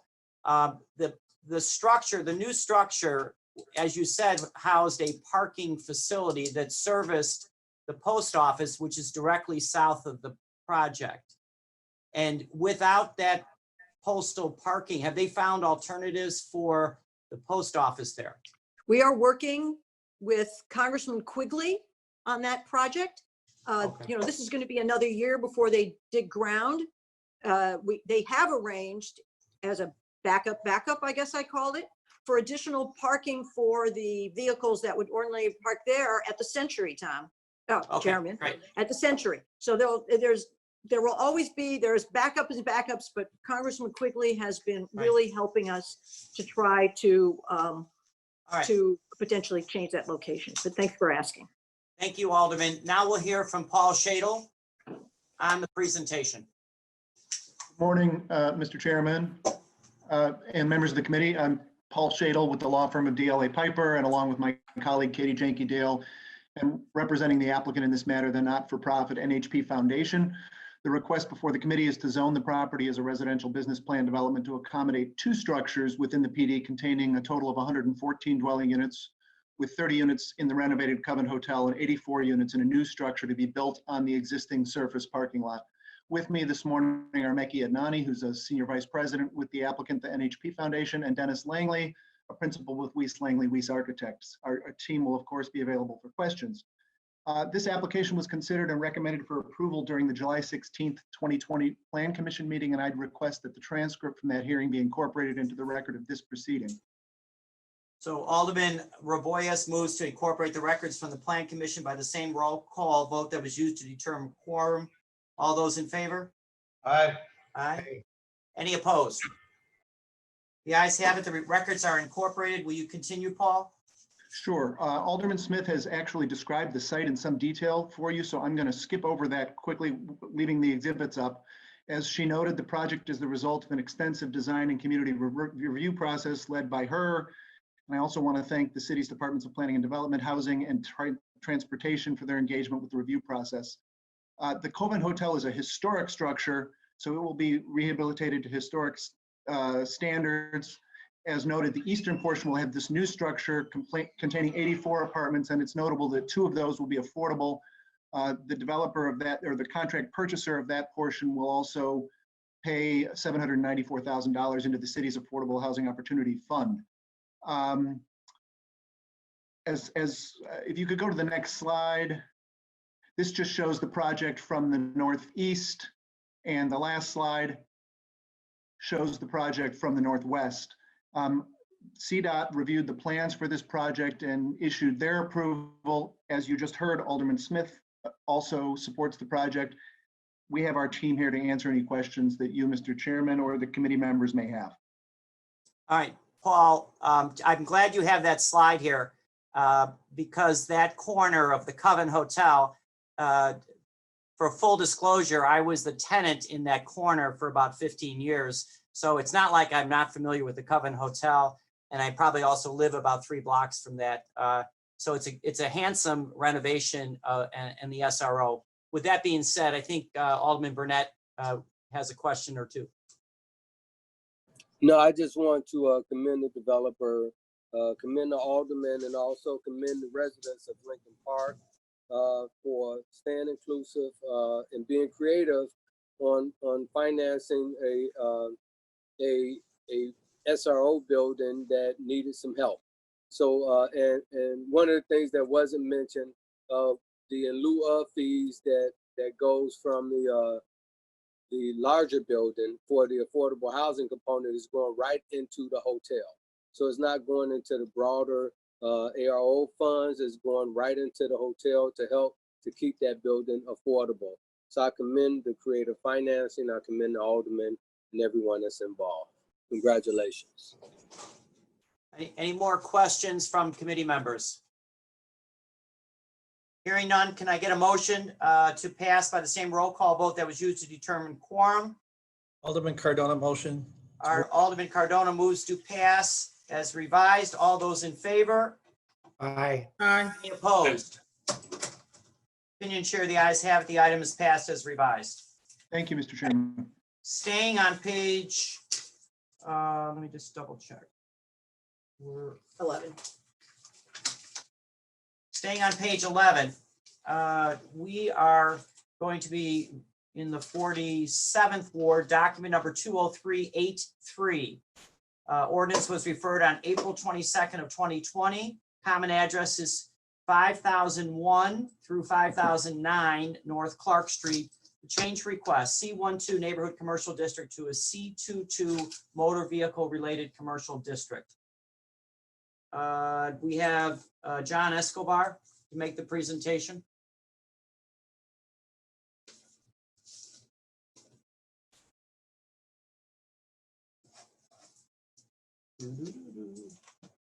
How about? Chairman, can you hear me? Yes, we can. John, would you identify yourself if you are who you are? Yes, of course. Thank you, Chairman, members of the committee, Attorney John Escobar from the Law Office of Tristan Cervantes. On behalf of the applicant, Quaz LLC, the application number is 20383 and the subject property 5001-5009 North Clark, Chicago. This applicant is proposing to establish a C2 zoning change. The proposed amendment is a change from the current C1 to neighborhood commercial zoning district to a C2 to motor vehicle related zoning district. Again, the property is at 5001 North Clark. The applicant intends to expand the current medical and adult use dispensary use into the adjacent storefront and also add an office space, which would ultimately have the operation encompass the entire 5001, 5009 North Clark building. So the same entity that currently operates at 5001 North Clark would remain the sole operator of the entire premise. The applicant, of course, will be seeking special use as per Chicago zoning ordinance requirements under section 17.3-0200. The proposed dispensary will be managed and operated by the applicant, Quaz LLC, which has a principal place of business in Illinois and was established in 2008. The applicant, as I mentioned, currently operates dispensary 33, which is a medical cannabis and recreational adult use dispensary at the location of 5001 North Clark, which was the first medical cannabis dispensary to open in Chicago in 2015 and remains one of the few local Chicago-owned and operated shops in the city, and also one of the only minority and women-owned cannabis dispensaries in the state. On or about January 1st of this year, the applicant expanded its dispensary operations at this location to include the sale of dispensing recreational adult use cannabis pursuant to all proper required licenses, permits, and certifications from the city of Chicago and state of Illinois. The applicant will dispense and offer for sale a variety of cannabis and other related products, including without limitation dried cannabis, concentrates, edibles, and topicals. The proposed dispensary will, of course, operate in a manner consistent with all applicable City of Chicago and state of Illinois regulatory rules and guidelines for storage, dispensing, and destruction of cannabis and other related activities. All staff members must be registered and certified and pass background checks with the state of Illinois, the IDFPR, as well as conduct and meet the minimum amount of training and education each year. Pursuant to the Medical Cannabis Act, All employees will be properly trained and educated in their respective areas of operation, including with regard to all applicable HIPAA and FDA guidelines. The applicant intends and is committed to meet the goals of the city's Department of Business Affairs and Consumer Protection, the BACP, by employing a workforce representative of the city in which it's located and operating, which shall have staff and members from a wide array of minority groups with local roots in Chicago. The proposed dispensary will operate pursuant to the state ordinance for dispensaries, which does allow operation for up to 7 days a week from 6 a.m. to 10 p.m. and will accommodate regulators and other authorities for inspections, as well as information on shipment delivery schedules. The applicant met with and has garnered support of multiple local community groups and has held community meetings regarding the project. The applicant has also met and conferred with the Alderman on multiple occasions regarding this project and has obtained a letter of support, which was previously provided to the committee. That said, I'd like to thank the committee for their time, and we respectfully request that the committee give a favorable consideration and approval of this application. Thank you, John. We do have a letter of support from Alderman Martin. I don't know if Alderman Martin wants to say anything in regards to this application. Alderman Martin. Thank you, Chair, and I'll be brief. As John had mentioned, we've had at least 3 community meetings around this, 2 for neighbors, actually 4, 2 for neighbors associations, 1 for a Chamber of Commerce, and a separate one that my office put together. The feedback was overwhelmingly positive. When the transition happened, allowing for commercial sales earlier this year, the dispensary partnered with neighboring businesses. So this was pre-COVID to ensure that when waiting occurred, that patrons were encouraged to patron the neighboring businesses, specifically bars and restaurants. So they have very strong relationships with the community. It's also the same ownership group that recently received this committee's approval to open a dispensary in the West Loop, having received Alderman Burnett's support. So thank you all for your time, and I would appreciate this committee's favorable consideration. Questions for the Alderman or the applicant? No hands up. Can I get a motion to pass by the same roll call that was used to determine quorum? Motion to pass, Cardona. Alderman Cardona moves to pass on the item. All those in favor? Aye. Aye. Any opposed?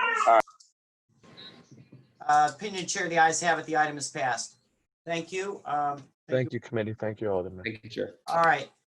Now we are. I'm just trying to figure out if I'm next. I've got like 4 things on the agenda. We were going to return to the regular order of business, but we can't. Yeah, Alderman Wagasback, I am on page 3. You are on the bottom of page 4 and 5. Do you have a few minutes, or do you want me to go out of order? Scott? I'm ready. I'm ready. All right, so long as you're brief, right? Okay, so I'm going to have about the other 30 of I me gotta hop on my zoning real quick. pestering me. So let's go bottom of page 4. Document number 20432, T1, 32nd Ward. Ordinance was referred on June 17th of 2020. Common address is 2658 North Greenview Avenue, and the change request M12 Limited Manufacturing Business Park District to an RT4 residential 2-flat townhouse and multi-unit district. We have attorney Tom Moore. Mr. Moore. Unmute.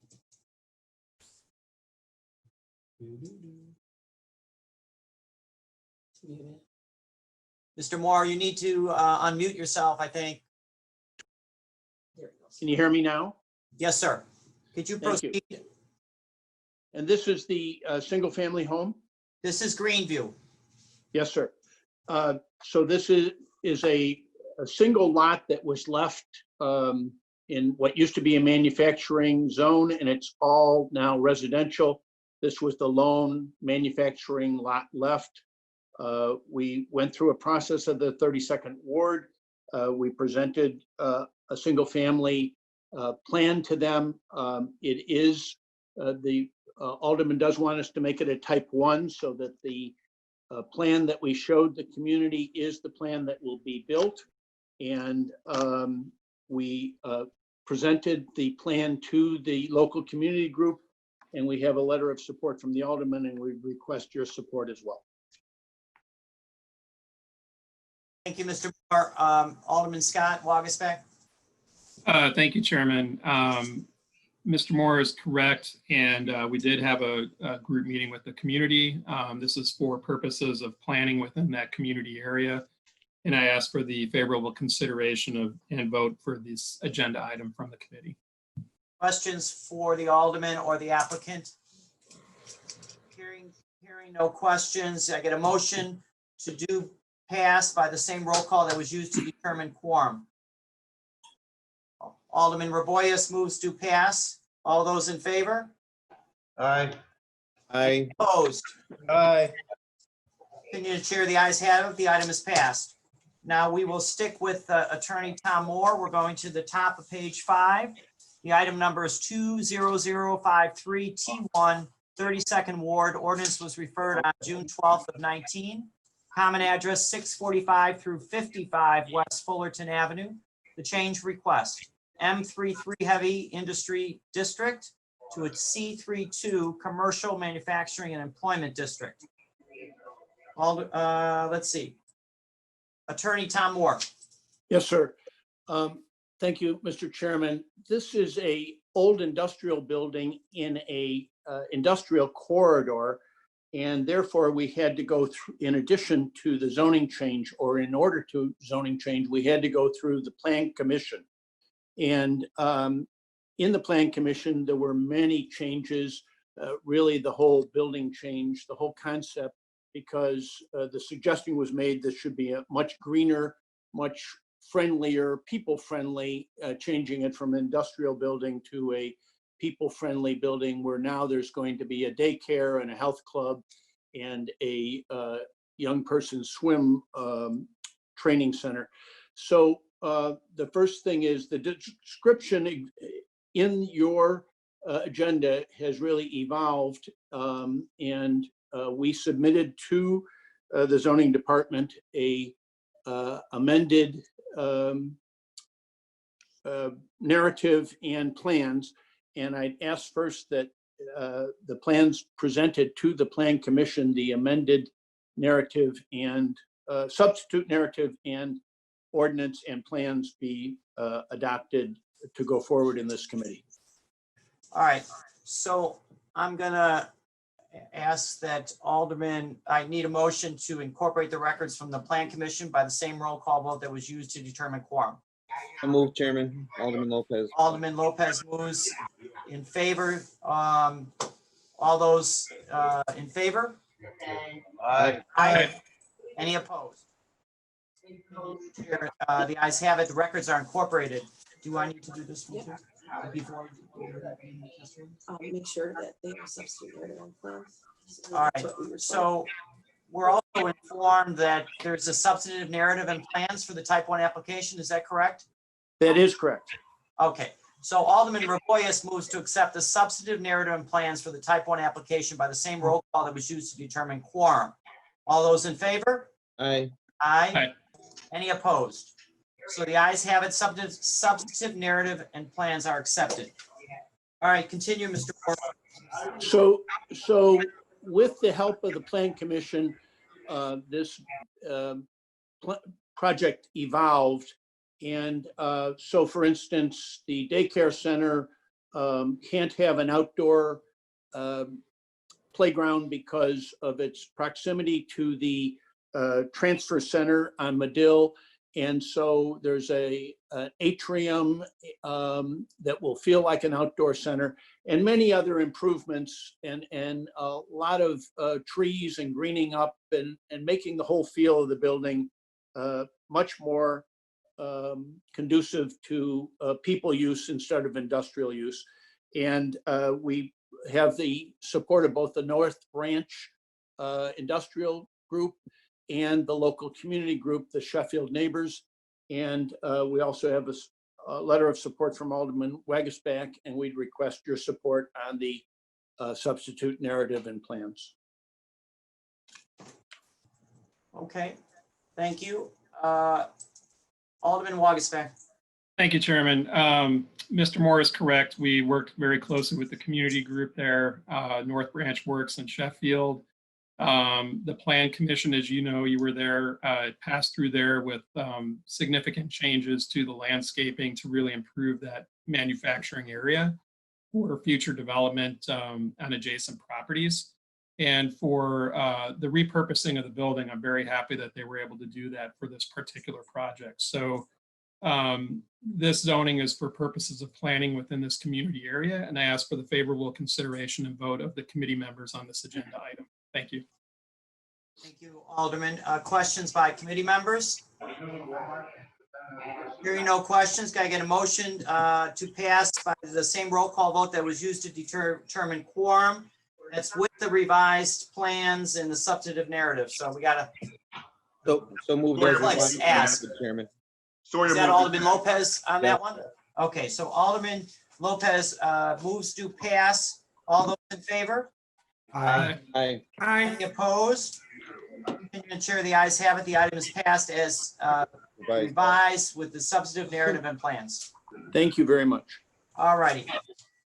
Next, we're on the middle of page 5. Document number 20386 T1 32nd Ward. Ordinance was referred on April 22nd of 2020. Common address is 1712 through 1720 North Damon Avenue. Request C12 Neighborhood Commercial District to a C22 Motor Vehicle Related Commercial District. Is Andrew Scott is the attorney? Andrew? I'm on. Can you hear me, Mr. Chairman? We can hear you. Thank you very much, Mr. Chairman. Thank you, members of the committee. Is it okay to proceed, Mr. Chairman? So the application before you, as you had mentioned, is an application to rezone the subject property from C12 Neighborhood Commercial District to C22 Vehicle Related Commercial District. This is a type 1, even though there are no proposed improvements associated with the exterior of the building. In conjunction with discussions with the community groups, it was agreed that we would do this as a type 1 nonetheless. The purpose of the rezoning is to establish the appropriate zoning classification to allow the Zenleaf Bucktown to apply for a special use permit for a dispensary. I should also mention that Sammy Dorf, the operator with Zenleaf, is also on with me and is going to be available to answer any questions. But basically, the proposed project is to lease approximately 4,600 square feet of ground floor space. It's actually been vacant for more than 5 years. And they're, if assuming approval here and also approval before the Zoning Board of Appeals, it would really be Zenleaf's flagship dispensary in the city. So it's really a wonderful opportunity, not only for the community. We have met with the community groups. We've met with the condo association immediately to the north of us to get their input. We've also met with the local Chamber of Commerce. As I mentioned, we think this is a great opportunity to reactivate this part of North Damon Avenue, and we would really appreciate your favorable consideration. Sammy and I are both available to answer any questions. Alderman Wagisback. Thank you, Chairman. The group has been undergoing several different community meetings with the local organizations. This is an issue, I think, that everybody is concerned about as we move forward on cannabis operations and making sure that social equity issues are addressed. We did have the Wicker Park Committee that was not, they did vote against moving for spot zoning request in this area, but we also had Bucktown Chamber, Bucktown Community Organization, and several individuals nearby who they met with and will continue to meet with should they move forward on the special use. We were in here last year for similar issues with this property. We've been trying to get it activated with different types of uses. And I feel strongly about the social equity applicants being able to come into this area again, and I know that Mr. Scott or Mr. Dork would speak to what theirs are, but in terms of just the purposes for planning here, this is repurposing a building, making sure that we can move forward with utilizing the building that's been empty for, I think, almost 2 years now. And I would just ask for the favorable consideration of the committee members on this agenda item. Questions for the Alderman? Is that a question? I don't see any raised hand. All right, hearing no questions by committee members, do I hear a motion to pass by the same roll call that was used to determine quorum? So moved, Alderman Villegas. Alderman Villegas moves to pass on the item. All those in favor? Aye. Aye. Any opposed? Opinion chair, the ayes have it. Item is passed. And now, Thank you very much, Mr. Chairman. thank you. And finally, with Alderman Wagasback, we're moving to page 9, the top of page 9. Document number 20389 T1 32nd Ward. Ordinance was referred on April 22nd of 2020. Common address is 1842 through 1858 West Webster Avenue, 2200 through 2242 North Lister. Change request, M33 Heavy Industry District to a C23 Motor Vehicle Commercial District. We have Rolando Acosta to make the presentation in the 32nd Ward. Good afternoon, Mr. Chairman, members of the committee. Rolando Acosta here on behalf of the applicant. The site before you, some of you may remember, was the former emissions testing facility operated by the state of Illinois. It has been vacant for quite a number of years. It sits on a 51,000 square foot piece of property and has a building of about 9,000 square feet and is currently a sea of asphalt around the building. The proposal before you is to rezone the property to a C22 or C23 to allow the rehabilitation of the existing building by recladding it and the improvement, quite frankly, of the parking lot and expand the uses on the property. The matter does have a substitute narrative and plans. Also was before the Plan Commission because this is a rezoning within an industrial corridor. So it was heard by the Plan Commission on July 16th and was recommended favorably for approval. I would ask that the committee move to accept the substitute narrative and plans as well as the report and record of the hearing before the Plan Commission. Okay, so let me do it in two motions. Alderman Raboyes moves to incorporate the records from the Plan Commission by the same roll call that was used to determine quorum. All in favor? Aye. Aye. Any opposed? Okay, the ayes have it. Records are incorporated. And then Alderman Cardona moves to accept the substantive narrative plans for the type 1 application by the same roll call that was used to determine quorum. All in favor, say aye. Aye. Aye. Any opposed? The ayes have it. The substantive narrative and plans are accepted. Continue, Rolando. We have worked with Alderman Wagasback to ensure that we get responses and input from the community. As of today's date, we have heard no complaints about the proposed rezoning of this property, and the modifications that were made during the Plan Commission process has provided for an extensive regreening of the parking lot, removing a lot of the asphalt and replacing it by green space, including the addition of over 30 trees on the property. I'm happy to answer any questions that the committee may have about the proposed use. Questions from committee members? Hearing none. Alderman Raboyes moves do pass on the item by the same roll call vote that was used to determine quorum with the substantive narrative plans and the type 1 applications. All those in favor? Aye. Aye. Any opposed? Opinion chair, the ayes have it. And this item is passed with this substantive narrative and plans. Thank you. Thank you. Now we're going back to page 3. In the 5th Ward, Let's see, document number 20431, Fifth Ward. Ordinance was referred on June 17th of 2020. Common address is 5527 South Woodlawn Avenue.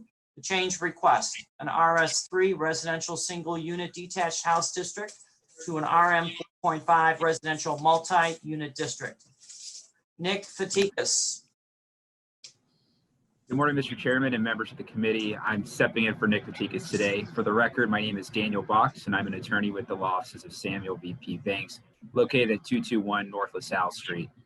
I'm here on behalf of the applicant, the Robert J. Scheimer Trust, dated February 10th, 2016. The applicant owns the subject property located at 5527 South Woodlawn Avenue. The applicant is seeking to save the existing secondary residential building or coach house at the subject site in its construction of a new single-family residence at the property. In order to do so, it was determined during the permitting process that the subject lot had to be legally subdivided into two separate and independent zoning lots. Although not an orange-rated historic building, the coach house is being treated as such by the neighbors and Alderman Hairston, both of whom we understand desire its preservation, given its location between two orange-rated homes within the Kinswood Historic District. In order to permit the project, the applicant is seeking a zoning change from an RS3 residential single-unit detached house district to an RM 4.5 residential multi-unit district. We have already worked with Alderman Hairston on this project, and I believe a letter of support was already provided to your office. With that, I'd be happy to answer any questions you might have. All right. Thank you, Daniel. We do have a letter of support from Alderman Hairston on this project. Do we have, Alderman is not on the call, I think, at this point. No. Okay. So any questions for the applicant? Hearing no questions, can I get a motion to move to pass by the same roll call that was used to determine or establish quorum? Sawyer moves to pass. Alderman Sawyer moves to pass. All those in favor? Aye. Any opposed? In the opinion chair, the ayes have it and the item is passed. Thank you, Mr. Chair. Thank you, Daniel. Now we're middle of page 13. I'm sorry, page 3. Document number 20418, 18th Ward. Ordinance was referred on June 17th of 2020. The common address is 3216 West 87th Street. Change request. Plan development number 1172 to C31 Commercial Manufacturing and Employment District. We have Pericles Abassi. Pericles, would you like Yes, Mr. to begin? Yes, Mr. Chairman. I would. And first, I had submitted a substitute ordinance to correct a couple of Scrivener's errors. One was in the map number, and the other was in the name of the previous zoning. So Alderman Raboyes moves to accept the substitute by the same roll call by the same roll call vote that was used to determine quorum. So move. All in favor? Aye. Any opposed? Hearing none, the ayes have it. Substitute is in front of us. Continue.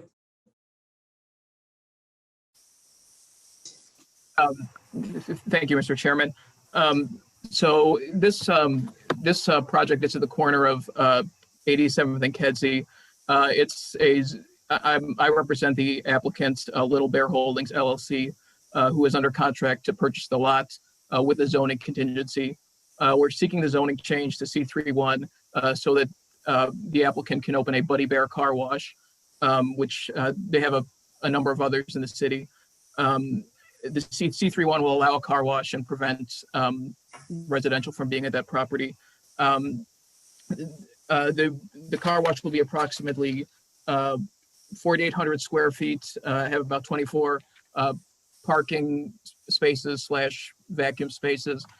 And we had a community meeting, and I've submitted Alderman Curtis's letter of support, and he's been very enthusiastic about this project, especially considering that the site is directly across the street from Evergreen Park, and he's very enthusiastic about a business opening on the Chicago side rather than the suburban side. So if you have any questions, I'll take them. Right. We do have a letter of support from Alderman Curtis. Questions from committee members? Hearing none, do I have a motion to pass by the same roll call vote that was used to determine quorum? Alderman Lopez. Alderman David Moore. Alderman Lopez moves to pass. All those in favor? Aye. Hearing any objection? Hearing no objection, so ordered. I'll get you one. All right. Thank you. Pericles, we're going to stay on with you. We have document number 20385, 27th Ward. Ordinance was referred on April 22nd of 2020.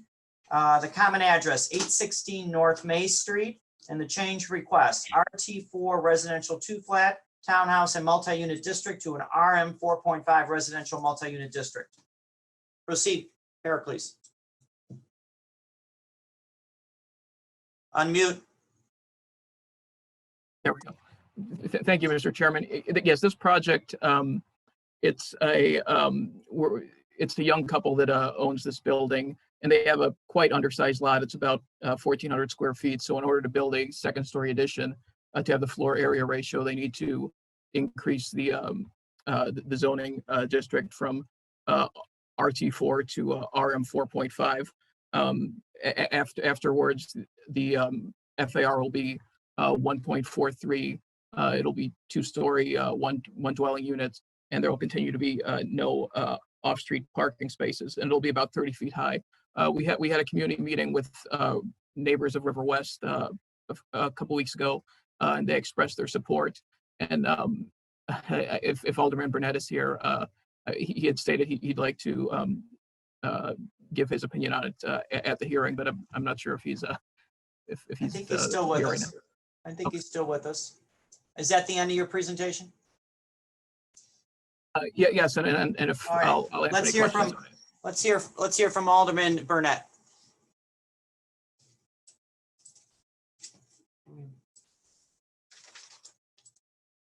Walter, Alderman Burnett, please. Do we have a letter of support from Alderman Burnett? No. I think, do you have a letter of support from Alderman Burnett? He said he was going to test. No, Alderman Burnett had stated that he would be expressing his support at the hearing, and he was here earlier. I don't. Yeah, he was on the call most of the morning, so maybe he stepped out. So I'm going to have to hold this until we find him. But we'll get back to you. Okay? Okay, thank you, Chairman. All right, we're going to have to go back to this. All right. Take motion to defer this item. All right. Who's doing that? So I'm going to read this document number. It's a deferral per the attorney, which we just became aware of. Let me make sure. Or was it in the beginning? We got that one. Sorry about that. We're Okay. going to move to the next item. Okay, we're not going to worry about that one. So now we're in the middle of page 4. Document number 20430T1, 30th Ward. Ordinance was referred on June 17th of 2020. The common address, 3704 through 3710 North Cicero. The change request, a B31 community shopping district to a B23 neighborhood mixed use district. Dan Lauer. Hi, Mr. Chairman. I hope you can hear me.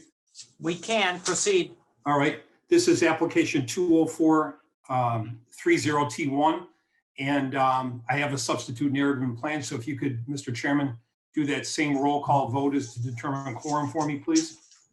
Okay. Alderman Lopez moves to accept the substantive narrative of plans. It's for the type 1 application by the same roll call that was used to determine quorum. All those in favor? All those in favor on that? Aye. Aye. Aye. Any opposed? The ayes have it. Substantive narrative and plans are accepted. Continue, Dan. Mr. Chairman, this is 3704, 3710 North Cicero in Vice Chairman Reboyeris' ward. I represent G7 Investments LLC Series L.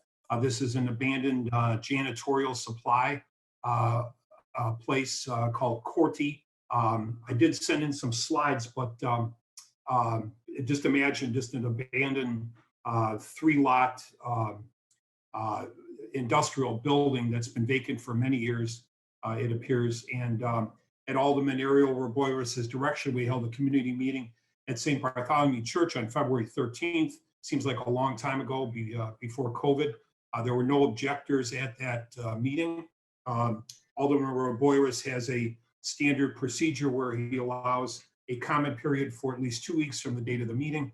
I'm not aware of any objectors even after that comment period. This is a proposal to change to B23 for 17 dwelling units with 21 parking spaces. There's commercial space at the southwest corner, about 1,800 square feet, 4 stories. And we certainly want to thank Alderman Roboyris and his staff, and we do have a letter of support. All right. Alderman Roboyris. Thanks, Mr. Chairman. As Mr. Lauer indicated, we did have a community meeting on February 13th. Everyone was on board. We later, during the period of comment, we allow about 2 weeks. We did get a couple of calls. They wanted additional parking spaces, so we increased it to 21 parking spaces, 17 units, and 1 dwelling unit will be set as an affordable requirement. So I'm asking for your support on this matter before you. Thank you. Questions for the applicant? Hearing no questions, can I get a motion to adopt this item by the same roll call used to establish quorum? So moved by Alderman David Moore. Alderman David Moore so moves. Hearing all those in favor? Aye. Any objection? Hearing no objections, item is ordered with the substantive narrative and plans. Thank you, Dan.